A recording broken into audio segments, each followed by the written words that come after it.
like no other history between Cork and Kilkenny.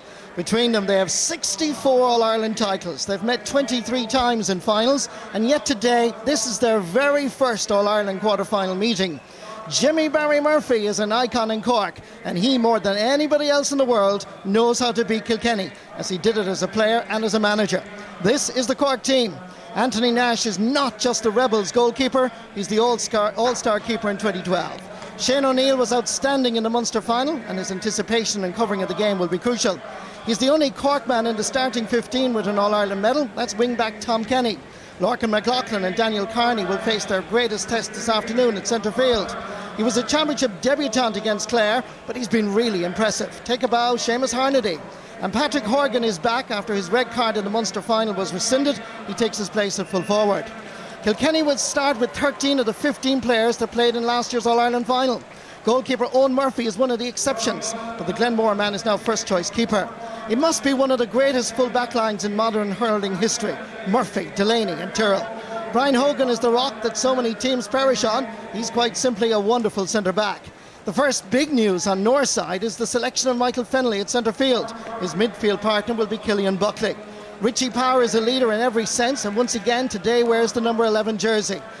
The most sensational news of all is in the full forward line. Henry Shefflin starts today for the very first time in the Championship of 2013. We've had a lot of rain here in Thurles. Whether that will affect the game or not, we don't know. Throw-in is at 2 o'clock, Michael.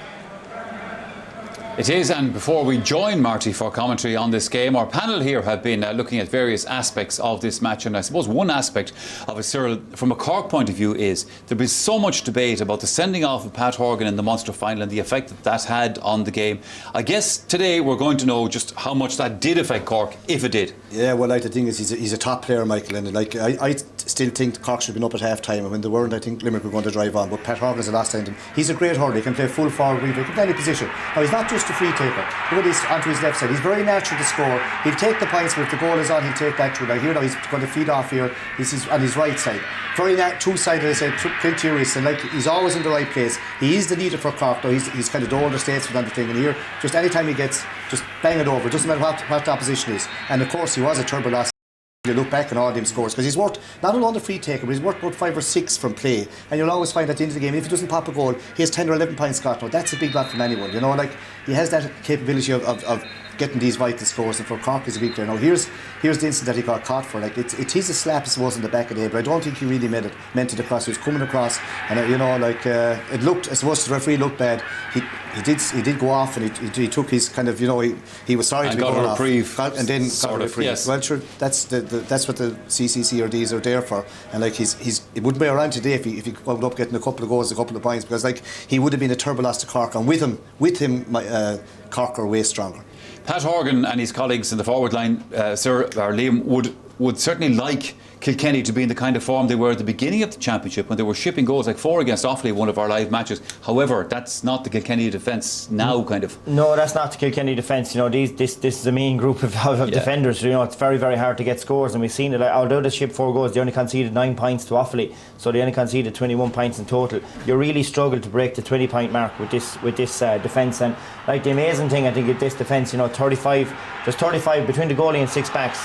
They have 35 All-Ireland medals between them, and to see guys, there's JJ Delaney with 8 All-Ireland medals, and he's still willing to put his body on the line and jump in and throw his body into a deal. And that, like, if that goal that they went in, that could have been the end of their championship, because it would have given Tip a 4-point cushion on the night. But on numerous occasions, I think the defence, all of the platform of their work is built through this defensive work, and you know, they'll swarm back. And the numerous times, like when Tip were trying to get at him and Waterford trying to get at him, each time you find there's 6 or 7 bodies getting back behind the ball, and like, they're a really, really tough unit to break down. And you know, I think we've seen it, you know, like Tommy Walsh and these guys, their aerial ability. And likewise, you know, I think Michael Ryan, maybe he got some criticism, but I think he was absolutely right in terms of he was trying to work the ball in low ball, because if you put high ball into this defence, they just catch it at will. And you know, on numerous occasions they just grab the ball out of the sky, drive forward, Tommy Walsh and ball. And like, I think even during the week I heard there was some criticism about the ball they give into their inside forwards, but like, they're, you know, whatever way they get it up there, they're able to deal with it. And you know, you've seen a caption of Brian Cody there as well. We talked about the hunger within the backs. I don't think there's anything wrong with Brian's appetite either at the moment. I think he's as hungry for an All-Ireland final in 2013, but it will be bent on their defence. You know, 114 against Tipperary, 15 points last day against Waterford. That's really where their platform for victory is. in their six backs. Tomas, Marty mentioned there a minute ago about the number of All-Irelands Cork and Kilkenny have between them. Down through the years, young Cork teams have stepped up to the mark. 1966, for those of us old enough to remember, a young Cork team win the All-Ireland that year. 1999, Donlow, Cusick, O'Halpin, all these guys coming through. Has this Cork team the capability now to sort of answer the call? Yeah, no doubt about that, Michael. I mean, Michael Dyke was kind of disagreeing with me on the Patrick Horgan thing. Yeah, he was a big loss to last, a huge loss. But what I was getting at was that the work rate of the forward line against Limerick in the Munster final wasn't the same level where they were against Clare in the semi-final of the championship. That's where they need to be at today. They also need to have a game plan. There's no point having three forwards standing in the inside line alongside of Jackie Thurles, JJ Delaney and a Paul Murphy and balls being reined in high on top of them, because that's chicken feed for the Kilkenny backs. This has to be a game plan where they keep it wide, they have plenty of hurling ability, they have plenty of pace in their team, but they've got to work their socks off when they don't have the ball as well. They can't allow, as Liam said, the Brian Hogans or the Tommy Walsh to be driving ball after ball down the field on top of the defence. That's going to come under immense pressure, and I'm sure Kilkenny will target the likes of Conor O'Sullivan with maybe Walter Walsh, because the people say maybe he's a bit vulnerable under a high ball and stuff like that. This is a good Cork team. Jimmy has mentioned it. It's a young team. They're coming through a phase of development. Yes, I mean, you'd look at it and say to themselves, it's a big task today. But Thurles is made for Cork hurling. Thurles is made. They like the side here. They love the atmosphere, the crowd, and the whole thing. Munster final day was probably a different one on the base. There was a lot of nerves, a lot of tension going into it. They're coming up here with a bit of freedom today, and hopefully they can give a good performance for themselves. Most hurling observers, Cyril, are making the point, the Kilkenny are not the team that they were a couple of years ago, certainly on the evidence this year. But the question is, if they have gone back, how far? Yeah, they've gone back. See, Michael, even last year, you're right that you kind of say, well, they're slipping and they're coming back to the pack, and then they go on to win the All-Ireland, and you kind of say, what are you talking about? And the same thing, they're only human. They have come back to the pack, but it's up to the pack to get up there. Now, Tomas is right to say today, Cork are going to keep up front especially. They'll have to keep very, very busy, buzzing around the place, hold their shape, but at the same time drag the Kilkenny backs, because if it's allowed to go hip to hip to hip, it'll suit. Again, they'll work the sharp puck outs, and if there probably is going to be a long puck out, they'll put probably Pat Cronin and Tommy Welch. Now, Tommy Welch is great in the air, but Pat Cronin is good in the air too, and he's way higher than Welch. That's where they'll probably try to get a high ball if they're going to work an odd high ball.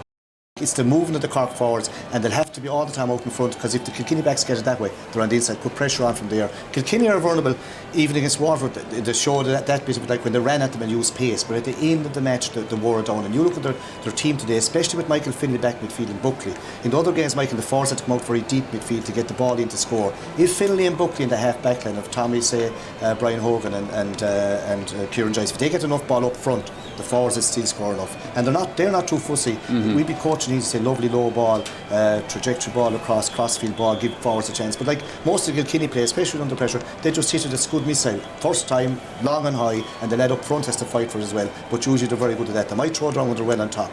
You'd have to expect, like on form, Kilkenny would win it. But like, you can't write Cork off. They're a young team, and even downtown this morning, like, there's an air of kind of, this could be Cork's day, and even a bit of rain, it's going to make it sleepy. I think it'll suit light feet, and Cork like kind of dance around. I think we're going to have a great game. Well, we're looking forward to what we hope will be a great game, that's for sure. And on that note, it's time to head over to our commentary team this afternoon. Michael Duignan joins Marty Morrissey. Thank you very much, Michael. This is history today, the very first quarter-final meeting between Cork and Kilkenny. But these two counties have been making history since June 1894. That's when somebody had forgotten to cut the grass in Ashtown in Dublin, so the goalposts were uprooted and replanted in the Phoenix Park to allow the very first match between the Cats and the Rebels to take place. And of course in 1931 the All-Ireland final between Cork and Kilkenny ended in a draw. The replay couldn't even separate them. So a motion at Central Council suggested that the counties be declared joint champions and that half an All-Ireland medal be given to each player. Not surprisingly, the motion was defeated and Cork won the second replay. And of course in 1939 there was the Thunder and Lightning All-Ireland final. 1972, the only 80-minute All-Ireland final when Cork scored 5 goals, but Eddie Kerr scored 2 goals and 9 and 1. Do you remember 1978? Jimmy Barry Murphy scored a goal and won their 3rd All-Ireland in a row. And of course in 2004, Kilkenny were going for 3 in a row, but Cork stopped their gallop. The history continues, of course, and on the last 2 occasions the counties have met in the championship, the Cats have won easily. Brian Cody and Jimmy Barry Murphy are the managers. The referee is Barry Kelly, who's refereed 3 All-Ireland hurling finals. all the indications are to win this, but hey, history suggests that Cork, you never write them off. Kilkenny won the toss. They've decided to play from left to right. Cork into the attack straight away as far as Patrick Horgan. Horgan's effort is dropping in around the house. Chasing after is Luke Farrell. Coming away with it, however, is Paul Murphy. Played wonderfully well against Tipperary below in Nolan Park. Backfire is Jackie Tyrrell, outstanding as well in Nolan Park, and indeed here against Waterford a few weeks ago. Long ball up from Michael Fennelly, dropping down towards Richie Hogan. Is this the first opportunity for Kilkenny? And that is gone off a Cork defender, out for a 65. Michael Dackler. And Marty, lively start there. Good block down by Shane O'Neill on Richie Hogan, and Pat Horgan had a chance up the field as well. Just looking at a few changes there, looks like Luke O'Farrell has started at centre half forward, and Seamus Harnady's out on the right wing, and Conor Lehan inside in the corner. So just a few changes that we'd expect. I thought maybe Michael Fennelly would go to centre forward, but he's not. He's out in the middle of the field, so fairly orthodox from Kilkenny. This is Owen Larkin. Scored 11 points against Offaly. Of course, one of the most consistent free takers in the country. Hurler of the year back in 2008. Here he comes. First free of the afternoon is just about reaching the target. It's over the bar. Kilkenny are up and running in Semple Stadium, Thurles. Yeah, good strike, Marty, by Owen Larkin. Interesting, I suppose, with Henry Shefflin back, that Owen Larkin still taking the frees, and I suppose, he's much more game time under his belt, and that makes sense. And speaking of Henry Shefflin, he's out at left half forward with Colin Fennelly in the corner. So tactical switches being made by both managers. A wonderful catch indeed by Seamus Harnedy. Lays it off as Daniel Carney. And this one is swinging to the right and wide. Daniel Carney, 23-year-old from Sarsfield's club, made his debut last year, but he really is a wonderful hurler. His work ethic is quite impressive. As Owen Murphy, 22-year-old from Glenmore, takes the puck out. Drops down. Christopher Joyce knocks it forward. Far as Daniel Carney. Sends the ball up towards Patrick Horgan and Luke O'Farrell. Ball breaks free. JJ Delaney is onto it quickly in that old familiar style. Lashes it down that left wing. Coming out to gather it is Colin Fennelly. There too is Henry. Playing in his very first championship match. Trying to put the shackles on him is Tom Kenny. The referee blows his whistle, and he's given a free for a throw ball. And that's going to be a free for Cork. I'd say it might have been was it dropping the hurl as he passed it? We'll see here, but I think it might have been pulled out of his hand. No. Well, he gave a free in actually, Marty. He indicated he the indicated a free out, yeah. So it's a free for Kilkenny. And, Henry Shefflin looks like he's going to leave it to Owen Larkin to take this free.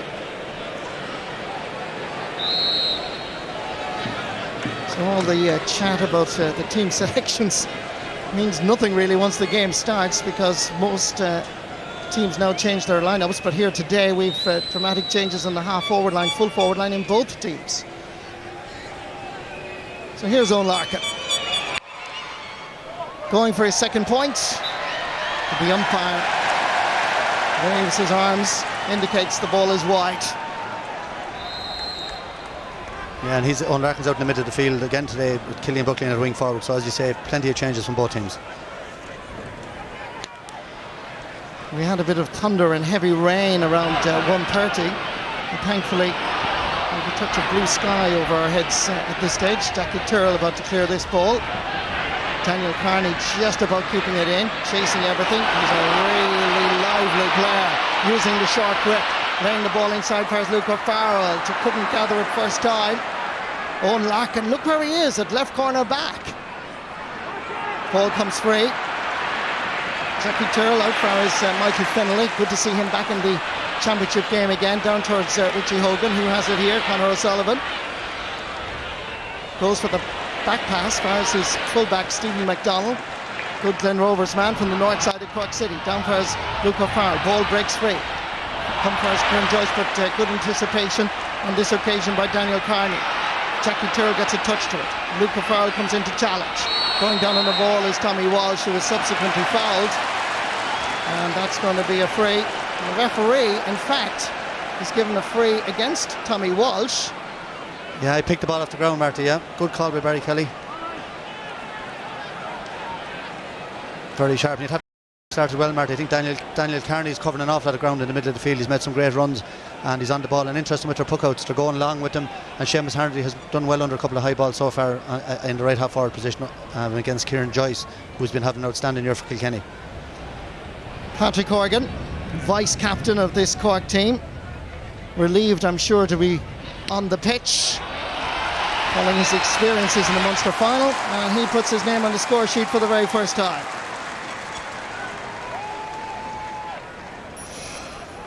Sides level for the first time here in Thurles.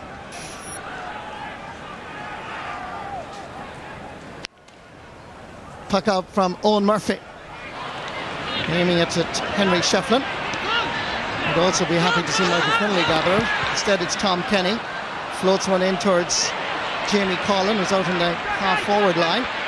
Oh, a hefty shoulder by Lorcan McLaughlin. Michael Finlay sends a ball into the Cork half back line. William Egan had it momentarily, but more importantly, Colin Finlay has it. Wonderful anticipation and good recovering by William Egan. And just with a little deft flick, sends it out to the Cork captain, Pat Cronin. That's good play by Cork. Breaking ball favours Daniel Carney. He's all over this game so far. In first, Patrick Horgan. Horgan with a short grip sends it between the posts and over the bar. It's his second point of the match, and Cork lead for the very first time. But again, it's that man with a great engine, Daniel Carney. Yeah, and very quick feet there by Pat Horgan, shortened the grip and hurled a lovely score. And as I said there a few minutes ago, Carney is absolutely dominating in the middle of the field and he's causing havoc. Puck out from Owen Murphy. William Egan going up for it. Breaking ball favours Cork again. And once more, it's the Sarsfields man, Daniel Carney. Changes the direction of play, sending it over towards Luke Farrell. Ball comes free, Patrick Horgan is on it. But Luke Farrell was being fouled by Jackie Tyrrell in the eyes of the referee, Barry Kelly. And that's going to be a free for Cork. Just inside the Kilkenny 45-metre line. Yeah, definitely pulled back, and you know, Cork competing very, very well in the air. That's what's impressed me the most about their forward line so far.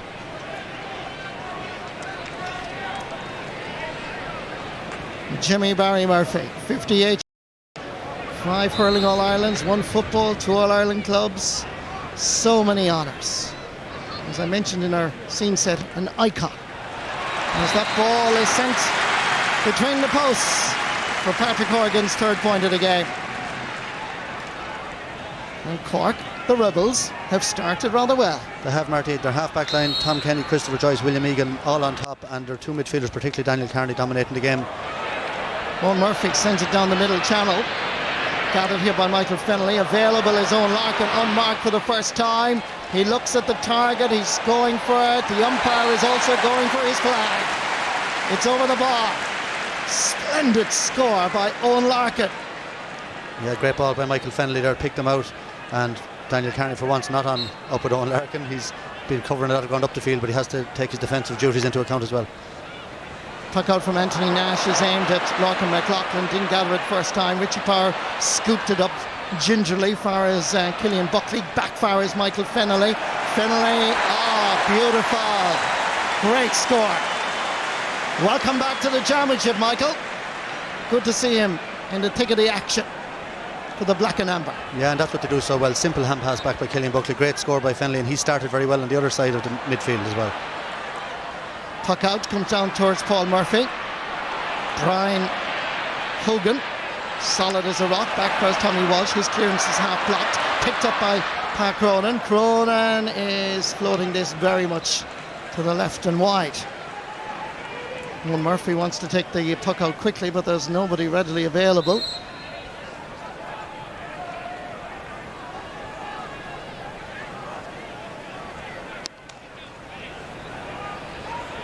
Puck out from the Glenmore goalkeeper. Down towards Henry Shefflin. Battling there as well as Colin Finlay. Last man to touch it was a Kilkenny Cat. Sideline ball for Cork. Going to take this is Tom Kenny from Grana, 32 years of age. Dean Ryan medalist, which is a great competition at colleges level, like the Harty Cup, which he won with St. Finbarrs and Farranfels. Owen Larkin is in there, so too is Seamus Harnedy. He's the number 11. Referee blows the whistle. We saw a little bit of afters there. A yellow card and shown to... it was hard to know exactly who he was pointing the card to.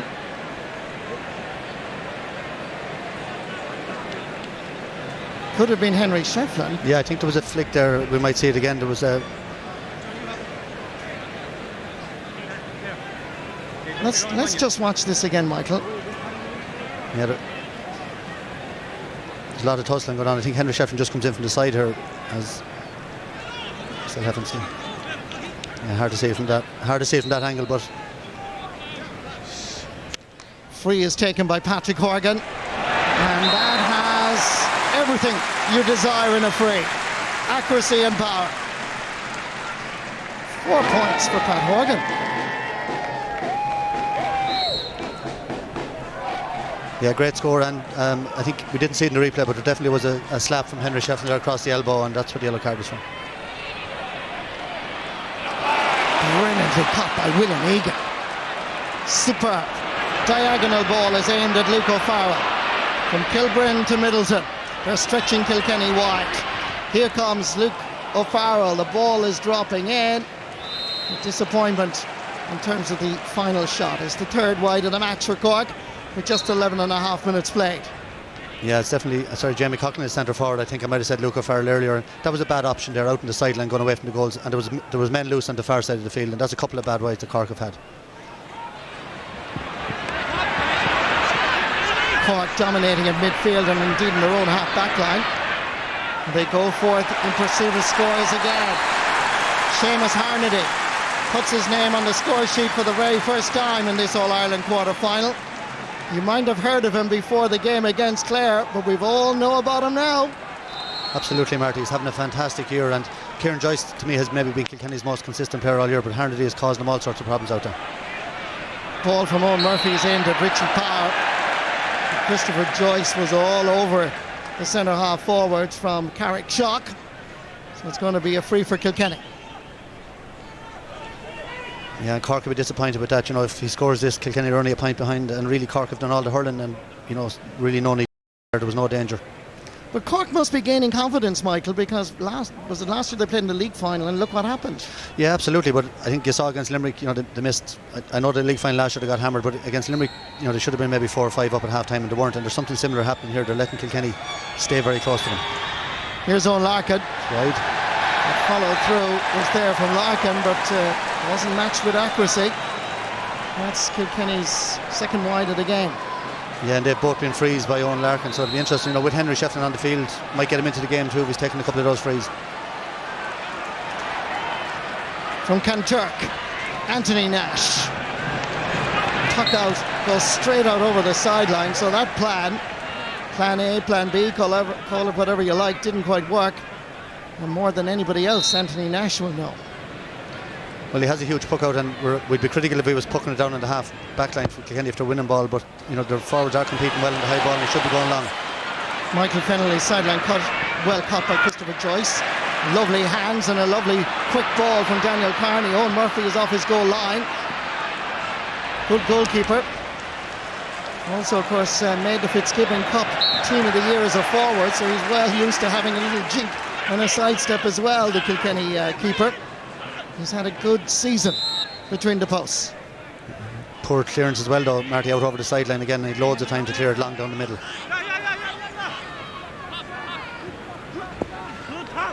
Tom Kenny. Sideline ball to nobody in particular. Brian Hogan has it under control and under no pressure, delivers it long, down for Richie Power. Great catch. Ball is a crossfield ball. Tried to spread open this Cork defence. Walter Walsh gets his first touch of the ball, and the referee feel that there was a bit of a jersey pull, and he's given the free to Kilkenny just inside the Cork 45-metre line. Barry Kelly is quite vociferous and quite assertive, and he's telling the Cork players to stop protesting. It's a free, and that's it. Well, that's it, but Walter Welch, the Cork player had lost his hurl. Walter Welch had possession and probably was going to head for the goal, so We'll always have this debate about the advantage.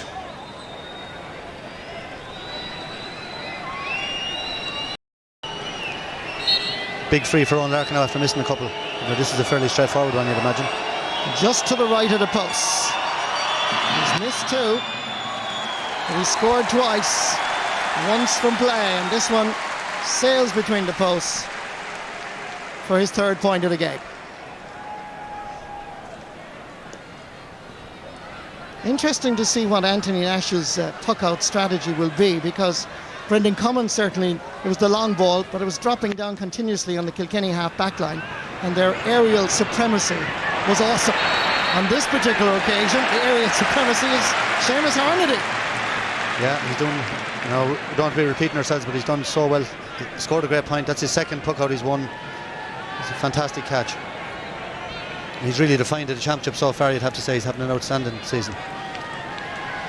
This is the previous incident. Yeah. That seemed to be the reason why Barry Kelly gave Henry Shefflin a yellow card. Yeah, didn't look to be a lot in it, but there definitely, in real time, there was definitely a flick on the elbow, and that's what he gave it from. Patrick Horgan takes the fray, finds the target for the 5th occasion. Cork leading by 6 points to 4. Confirmation that Henry Shefflin did in fact get that yellow card. Owen Murphy changing the direction of his puck-outs. Comes down fires Conor O'Sullivan. Sends it into the centre. Jamie Collin, wearing 15 but operating on the 40. He's trying this from way out the field, and that is over the bar. Absolutely brilliant play by Jamie Collin. It looked when he was hitting it that he was kind of staggering backwards. Just watch it here. He looked at the post and he had a go, and wow, it went all the way. Yeah, great score, Marty, and Cork playing very well. All their backs nearly on top. Ball breaks free. Conor O'Sullivan pulling first down. Stephen McDonald, a little bit of pressure from Colin Finlay, but it's McDonald that comes away with it. Formerly played cornerback, but with the injury to Brian Murphy has moved into full. Here comes Luke O'Farrell. Luke O'Farrell dropping this one in. Owen Murphy is happy to see it go out over the end line. Luke O'Farrell is winning a lot of ball, Michael, but his distribution is just a little bit off, isn't it? Yeah, well, he has Jackie Thurles in a bit of bother. As you say, he's won a few balls, but there was no panic on. That was the wrong option. Even Jamie Cockles, maybe, while it was a great score, if he hit it wide, you'd be saying it was the wrong option. But he should have played that in the 2 men in the full forward line. A low ball in front of Pat Horgan was the ball there. Interesting statistics on our screen there for you in terms of puck-outs won. It's Richie Power that has won this particular ball. Colin Finlay to his right. Great diagonal run again by the Kilkenny forward line, in particular Richie Power, but on this occasion Finlay overcarried, and we have a fight here that's going on and a fracas, and the referee Barry Kelly blew his whistle, and he's now calling for at least 1 if not 2 players. He's indicating that it is a free for Cork for overcarrying by Kilkenny. Colin Finlay and Richie Power were splitting open the Cork defence here. It was Finlay that was coming through here, went to ground, laid off the ball, but there was a follow through there with Shane O'Neill. Yeah, and Shane O'Neill, looking at that picture, is looking that at least he can get a booking. Absolutely, and Colin Finlay took 3 or 4 steps. He went to ground, he pan passed the ball. I didn't see any free there. I think the game should have flowed along there. Anthony Nash takes the free. He's dropping down in around the hacks. Wonderful hands from Tommy Walsh. Gets it down towards Michael Finlay. There's a follow through there, and Tommy Walsh walks away in that old familiar style, having won a magnificent ball. Free is quickly taken by Kieran Joyce, dropping it down towards Walter Walsh. Interesting tussle here between Walsh and Conor O'Sullivan. Walsh bursting his way forward. There's a man available in the centre, it's Richie Hogan, and the ball has gone out for 65, and there's more follow through here. Tempers becoming frayed very, very early in this All-Ireland quarter-final. There has been a history between these counties in the past, but there is a red card in Barry Kelly's hand here. Now what's he going to do? He's having a word with his umpire. It's gone back into his little black envelope, but he's now having a word, and he wants to speak in particular to Colin Finlay. He's gone back to his umpires, and his umpires are going to have a brief consultation with the man in charge. Let's see what Barry Kelly does here. having a word with Anthony Nash and Colin Fennelly. Stephen McDonnell is the man with the red and green helmet. And Barry Kelly is clearly laying down the law. Once more, and you're gone. If I can read the sign language from here. This is the incident again as Walter Walsh came bearing down on goal. Lovely dispossession by Willie Egan, and then there was the follow through here. All unnecessary. And I think there was a little bit of a kick again from Shane O'Neill, and Henry Shefflin saying that's twice, and see he's changed his helmet as well. He's a red helmet on him now. Richie Power taking the 65, dropping it in, and it's gone to the left and wide for Kilkenny's third wide of the match, and they're trailing by 3 as well. 20 minutes gone. Yeah, no Kilkenny forward Marty scored from play yet. The only point was from Owen Larkin from the middle of the field, and Michael Fennelly 2 points from play. Whereas there's a few of the Cork forwards play much livelier. There's Tommy Walsh onto the ball again, a great catch. A mighty Tommy Walsh, being hooked on this occasion by Jamie Collin. Working hard is Pat Cronin, sending the ball in towards the corner flag. Paul Murphy is there, available, making himself available as JJ Delaney, who moved away from the challenge provided by Luke O'Farrell. Back to Paul Murphy, they play a 1-2, and it's dropping down into the middle. Up goes Killian Buckley, knocked away however by Willie Egan. Fair's Pat Cronin, out far is Tom Kenny, leisurely trying to step away from the challenge provided by Michael Fennelly. This is Lorcan McLaughlin. Kentuck man like the goalkeeper Anthony Nash. Still McLaughlin stepping by several challenges. The hand pass inside his core. It's blocked however by Harnedy. Going back to gather is Jackie Tyrrell. Hand passes out. Great pressure by the Rebels. Luke O'Farrell gives it for his right half forward Conor Lahan. And Lahan from Middletown puts his name on the scoreboard. Brilliant play by Cork. Very controlled. Under no great pressure, but putting the pressure on the All-Ireland champions. Yeah, great passage of play there, Marty, by the Cork forwards, as you said. Tomas McCahey was saying before the game they needed to work hard, and they've been working hard at that in training, but great tackling throughout and great finish by Conor Lahan. That'll do his confidence the world of good. Puck out from Owen Murphy, goes all the way down for Stephen McDonnell, under pressure from Richie Power. First share by Shane O'Neill didn't quite work out. He's gone back to retrieve the situation. And it's Shane O'Neill from Bishopstown that clears his line. Michael Fennelly is underneath it. However, is Daniel Carney. Carney jinking left and right. Needs to use the hand pass. The hand pass is not a great one, but it does go for Stephen McDonnell. McDonnell goes for distance. Harnedy goes up for it. Coming forward, however, is Jackie Tyrrell. Dispossessed as Cork keep putting the pressure on these Kilkenny backs. Oh, it's such an interesting exchange and tussle here in this All-Ireland quarter-final. Yeah, well, they're standing their ground, the Cork forwards. A lot of the time, the likes of Jackie Tyrrell coming out would drive past his man, but Cork players are standing them up, tackling very hard, and they're well on top. Sideline cut into the centre. Coming forward is Walter Walsh. Tries to knock it back. Barry Kelly says play on. Gathered by Owen Larkin. There was a chop down on Owen Larkin, and Barry Kelly indicating that is a free. Daniel Carney saying for what, but this is the reason here. Very little in that, Marty. Great pick-up by Owen Larkin, but he was happy he was gone through, and there's been a lot of stoppages, been a lot of frees. And even Owen Larkin seemed to be disappointed he wasn't allowed to continue on. He was happy to play on, and now, interestingly, Henry Shefflin moving on to the frees. As Owen Larkin missed 2 frees. Richie Power took the last 65 and hit it wide, so Kilkenny really need to be scoring a few of them because it's keeping them in the game. As I said, none of the forwards have scored from play, and they're struggling to win any possession up front. Kilkenny haven't scored since the 15th minute. 9 minutes ago. Henry Shefflin takes the fray. And normal service has yet to be resumed. Larkin is missing. Shefflin is missing. Only 4 points on the scoreboard. Let's just watch this. Did it go between the posts? Looked like a point from there, I think. Yeah, it did actually. Yeah. And Henry Shefflin thought it was a point. He's having a word with the linesman there now. He's saying, obviously, claiming there was a score. We need Hawkeye in Semple Stadium. And you can see Henry is explaining to Barry Kelly he was convinced that was inside the posts. Ball is aimed at Richie Hogan. Little jink to the right, makes a bit of space, floats this one in. Anthony Nash Waves it wide himself.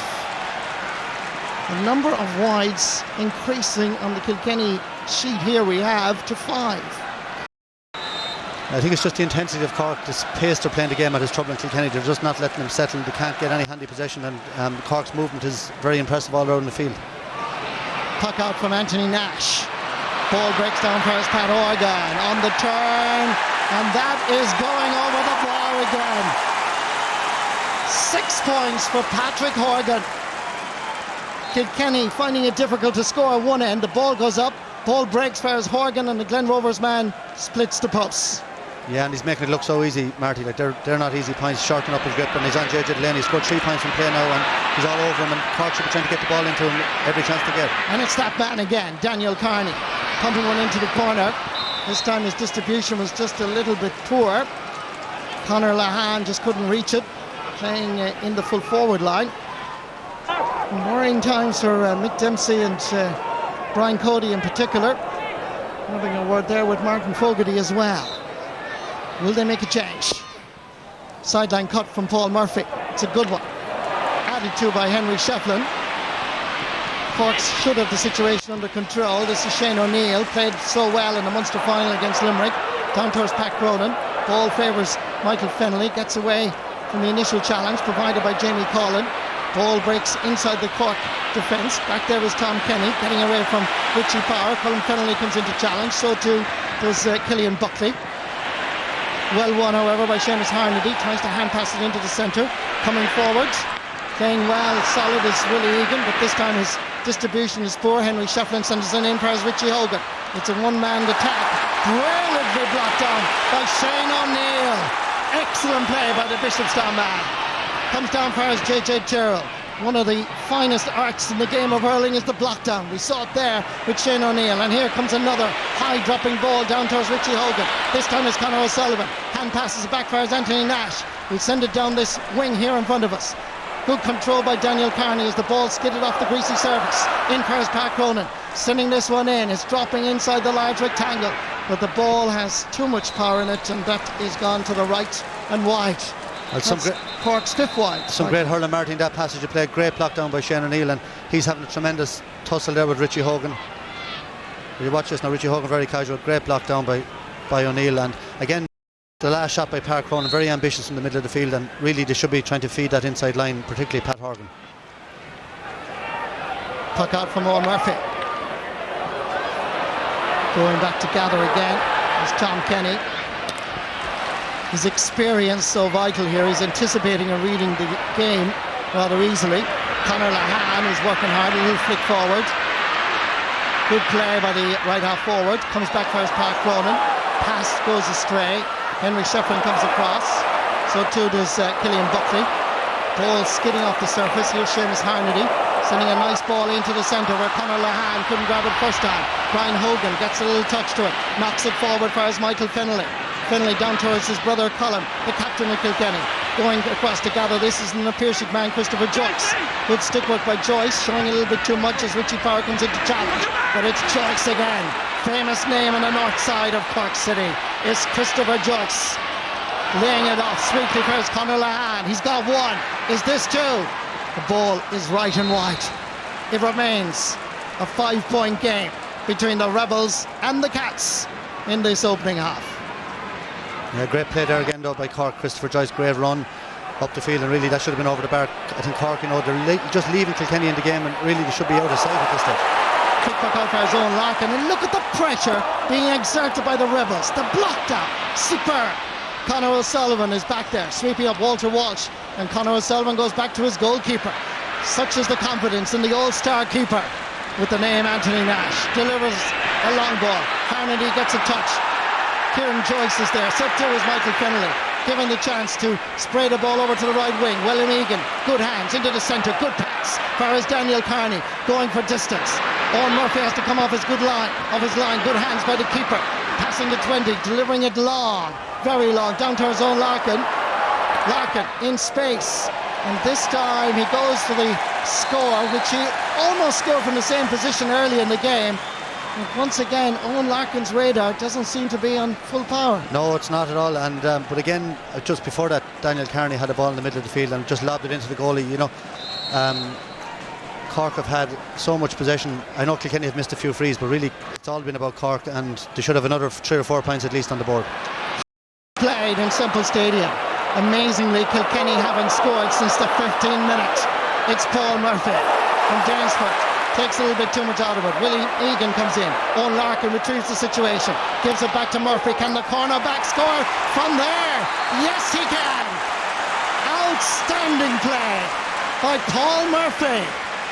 Now, what a player Paul Murphy has become over the last number of years, Marty. And he was nearly determined from the first time he got that ball to solo the whole way up the field, and that's a great strike from the sideline. And maybe that'll lift some of the players around him.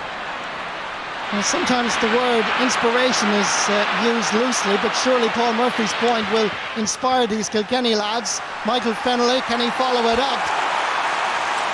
They're beginning to find their form and their momentum. Very quick 2 points by the Cats. And interestingly, it's a corner back and a midfielder that's supplying the scores.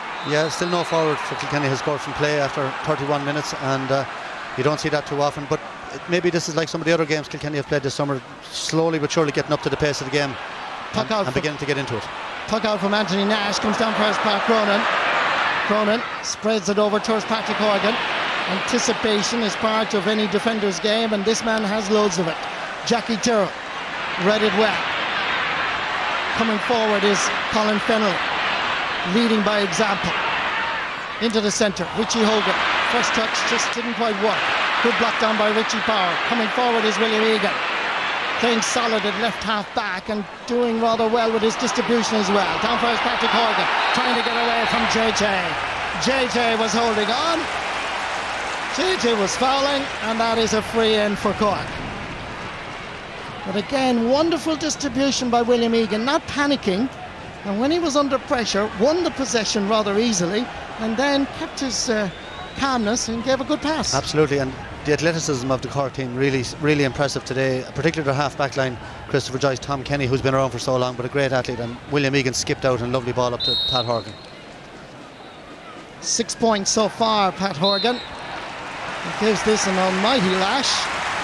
But more importantly, it goes between the posts. Cork leading by 4. 2.5 minutes to the break.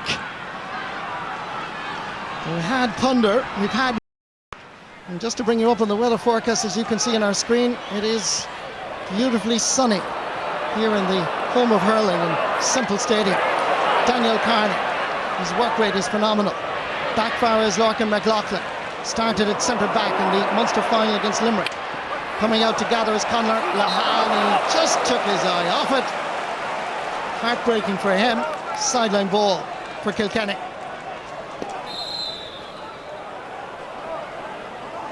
The referee won't allow that sideline ball to be taken that quickly.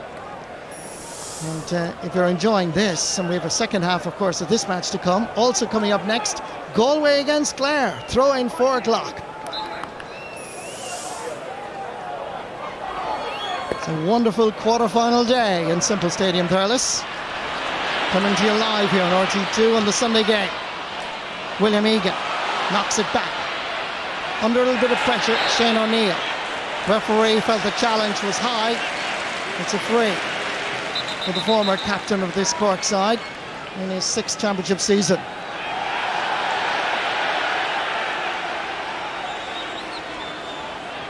Some further information coming shortly. There's possession for you. 53% for Cork, 47% for Kilkenny, and reflected, Michael, on the scoreboard. Yeah, well, you think looking at the game, Cork have had more possession. I would have thought they had more. They're really dominating in all the key positions throughout the field, and you know, Kilkenny haven't been scoring goals this summer, but you'd imagine if they're going to have a chance today, they're going to need at least 1, if not 2 goals to get them back into this game. A great long puck by Anthony Nash. In comes Jamie Collin, and it's Henry Shefflin that's coming in for a challenge. It's a second yellow, and Henry Shefflin is sent off. Oh my word. Well, the story of the hurling championship, every chapter, as we flick a page, something new develops.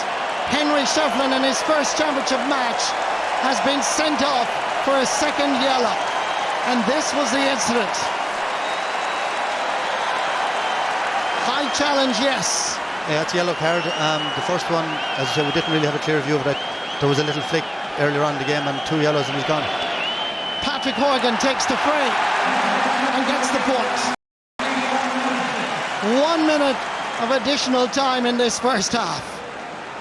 We had drama in the Munster final when the man on your screen just a moment ago was sent off. Now we're into injury time in this All-Ireland quarter-final, and Henry Shefflin is gone for a second yellow. The All-Ireland champions are down to 14 players. Well, well, well. Here comes Tommy Walsh, sending the ball in low. Ferris, his namesake, no relation. It's Walter Walsh bearing down and goal! And somehow Anthony Nash deflects it out for 65. I think it was actually Stephen McDonald, Marty, the full-back, I think got a block on it. If you watch it here again, just watch Stephen McDonald coming in now, the full-back here. He gets in and makes a great block there. Good defending by the full-back, Stephen McDonald.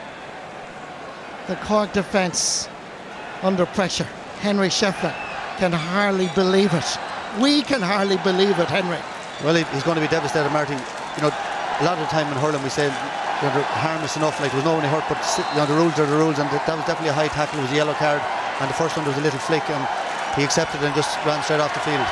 Richie Power, they need a score before the break, but it isn't going to happen. 7 wides for Kilkenny.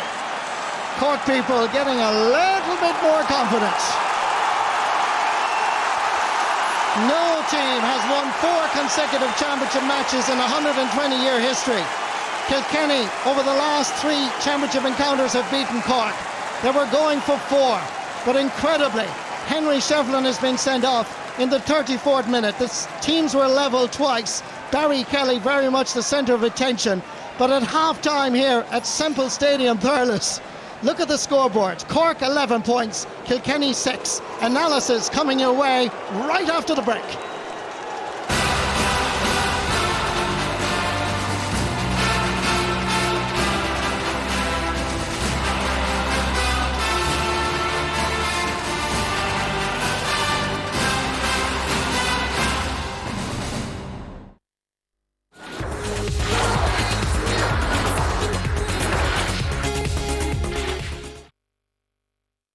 Why don't we just wander the streets and rescue every stray we see? Their pet project became a 5-star reality. The Big Big Movie, Hotel for Dogs. Saturday at 6:05 on RTE1.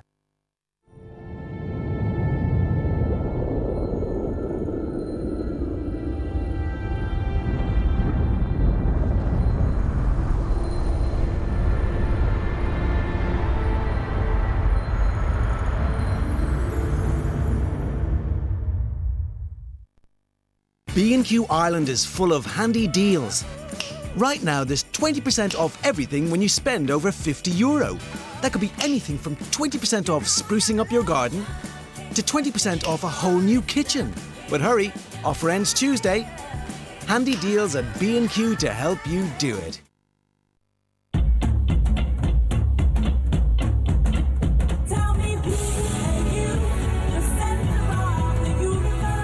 Freedom comes prepaid with O2.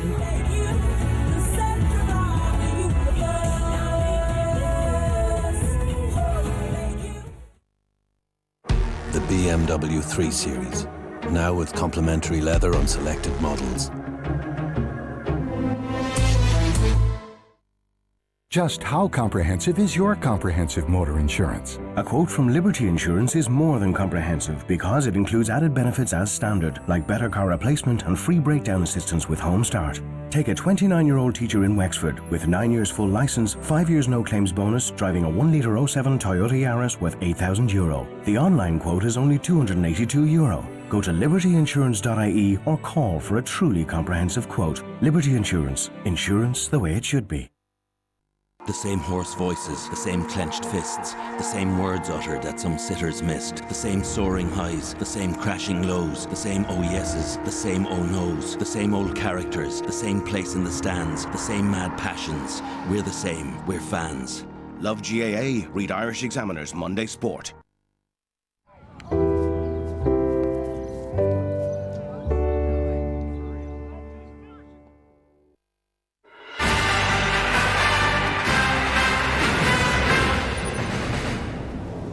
It's the first of this year's All-Ireland hurling quarter-finals, and at half-time, Cork leading Kilkenny 11 points to 6. Cyril Farr, Liam Sheedy, Tomás Mulcahy here in our Semple Stadium studio. And Tomás, I know for sure you're been enjoying that anyway. They're going well, Cork. Yeah, they're going very well, Michael. I suppose at the start we mentioned about the forwards and the work rate that they would have to put into to kind of quell that attacking the six that the Kilkenny offer, or the backs offer their forwards, because every time they want to come out and break with the ball, they break through the first tackle, and they're not being allowed that today, and that's fantastic from a Cork forward point of view. Also, I suppose the positioning of the team at the start was key as well. They put Harnedy over top of Kieran Joyce, who's been Kilkenny's best player throughout the last 5 matches, and he's quelled that challenge, and also putting Jamie Collin in as centre forward, and he's dropped about 20 yards off of Brian Hogan every time. He's picked up a lot of loose ball. If you're supposed to be critical, I suppose like they probably could have been further ahead, had a few opportunities, few mishit shots there by Park Cronin and maybe Luke Farrell from impossible angles, when maybe a ball across the square might have been better benefit, but doing very, very well, and doing very, very well in defence as well, you know. And I suppose the irony of this is also from a Cork point of view, Liam. In the Munster final, we had the sending off of Pat Horgan at the end of the first half. This was the big talking point. And now, of course, it's turned around here. Yeah, it's role reversal, and you know it's very hard luck, I think, on Henry. You know, I look at, you know, it's probably within the rules again. Like, I mean, you know, the first one was hard to see maybe from the camera angle, but you can see he gets a flick on, and you know, he catches him. So you know, it's a yellow card, and you know, I think when you roll it on, like, there's no real malice, I think, in the strike, but at the same time, I suppose within the rule book, I mean, this is the problem we have, is it's within the rule book. It's a late strike, and it's a yellow card, and of course once you're on a yellow card, then one more strike and you're out, you know.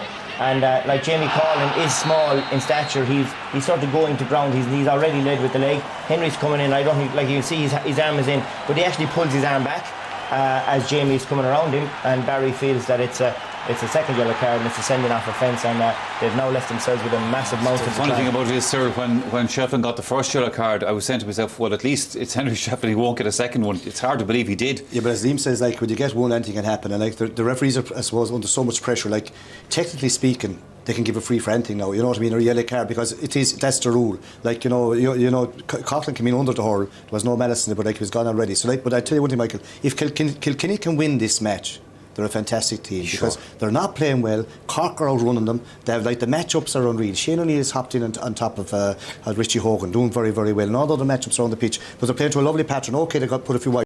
Really taking them on, they're getting great scores, and they're playing it very, very lively. But one thing I noticed in the minor match, there's a nice breeze there, and it'll probably help the Kilkenny half-back line midfield in the second half to stop the ball coming through. And if they're able to supply even their 5-man forwards rather than 6, they'll be still in the game. But if they can win it, there's something. I think for Shefflin, realistically, it's his first match for a long, long time, and I think there's an element of frustration there. You could see him once or twice among the goal amount there. He was kind of having words with the umpire and stuff like that as well, and there was a sense of frustration there, certainly. And the first yellow card, he looks as if he's actually going to swipe, and he stops, and then he actually taps down on the hand, right, realistically. And the second one, I wouldn't be given any yellow card for the second one. I think it's frustration more than anything else. It is a very, very hard. But Michael, he's also frustrated from the free. Yes. He's adamant that one of his frees, and we think from here as well, looking at that, was over the crossbar. Now we have no Hawkeye here. All Kilkenny fans will be frustrated with the fact, Liam, that they haven't been getting too many scores in their forward division, unlike Cork, who got some fantastic points. Now, we talked about Pat Horgan. He's made a huge contribution, as well as that Harnedy, the hand, so forth. Yeah, no, but I mean, the Kilkenny forwards haven't stood up at all today. I mean, they've been well outplayed. But in fairness to Cork, they've got in, you know, Tomás is right, they missed some chances, but, you know, their distribution, they're working very hard for the ball, and they're chasing down that breaking ball. And, you know, this guy, Daniel Kearney, has had an outstanding first half. I think Owen Larkin struggles in the big space of Thurles. He was outstanding at midfield in Nolan Park, but in the pitch like Thurles, it's a different ball game, and he's been given all sorts of problems from Daniel Kearney. And like, in fairness to their half-backs, they're coming, like, all of the Cork backs are on top. That half-back line has been a real platform for them in the first half. And when they get on that ball, you know, like these guys like Harnedy and Jamie Collin, they're all well able to throw, but like every time it's soft possession coming out of the Kilkenny forward line, which you don't normally accustom them. There's exactly what Tomás pointed out. Jamie Collin steps off Brian Hogan, he's moving out into that open space, he's put the ball over the bar. The Kilkenny forward line didn't score for 18 minutes in that first half, and it actually took a guy, Paul Murphy, to come up from cornerback. So I mean, they haven't operated at 6. There's going to be some questions asked of these 5 to really step up in the second half, because they have not played it all in that first half. No doubt, there's been so much to talk about from that first half. We'll be back with the second half after this break.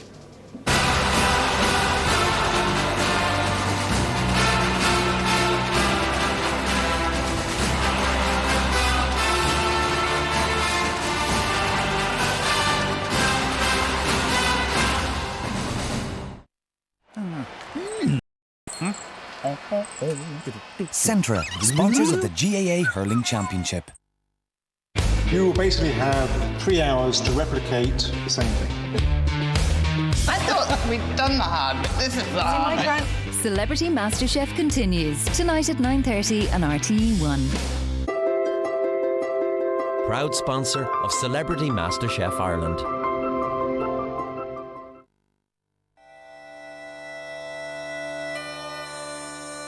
We have met triumph and disaster head on, and together still we are strong. With pride and joy, hope and passion, we'll take it from here.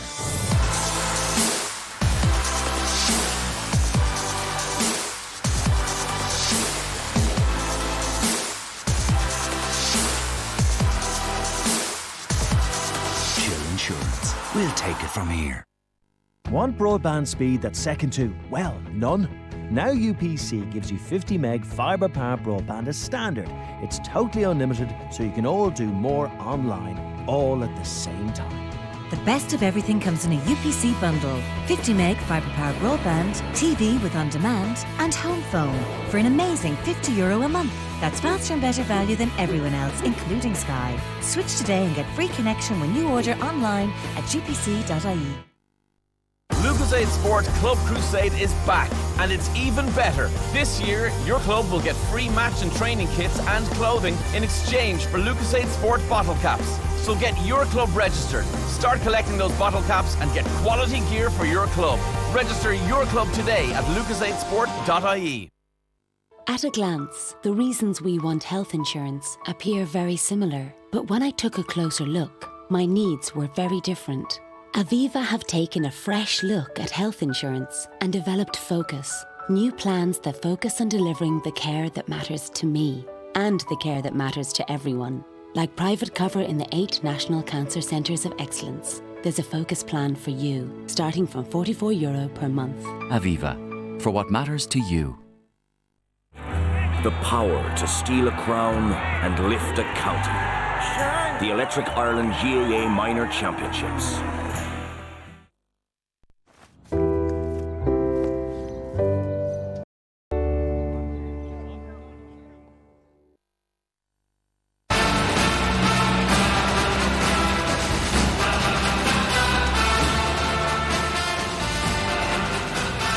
Now, coming up later on here on the Sunday Game Live this afternoon, we have the second of this year's All-Ireland hurling quarterfinals as Galway face Clare. The throw-in is at 4 o'clock.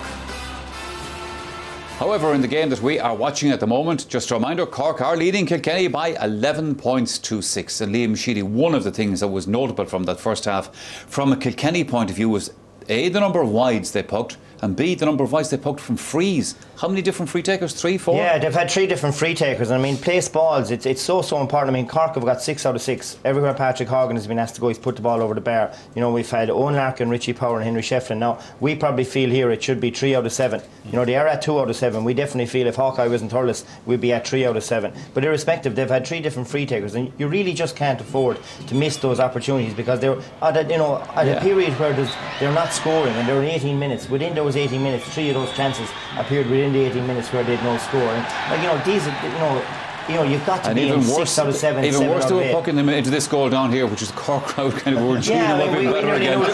We nearly knew the ball was going wide before it was going wide at all. But here's the one with Henry now. I mean, he went to his linesman afterwards. He went to his referee. He was convinced. He actually ran away as if that ball was gone over the bar. He clearly felt it was a point. Our angle here thought it was a point as well. But irrespective, 2 out of 7, 3 out of 7. They're not statistics expect from a top class team like Kilkenny, and it's real. They're made pay a heavy price for it. I mean, they're really struggling in this game. Tomas, one thing you've been impressed with from a Cork point of view is, and you mentioned this to me, the pressure the Cork forwards have put on that Kilkenny defence. Yeah, no doubt about it, Michael, and that's part and parcel of the game that everybody would say, look, okay, if you're a skillful player, you're a dandy player, you're a quick, you're a swift player and stuff like that you don't have to do in the game of hurling, but you have to do that, right? And they've been very, very impressive on that basis, and I'm sure of the last 2 weeks, that's what Jimmy would have put into his team is, like, the Munster final against Limerick, they allowed too much ball to come out. Here we see it in the first half, the first pressure, right, the ball going in, the ball breaks to Patrick Horgan.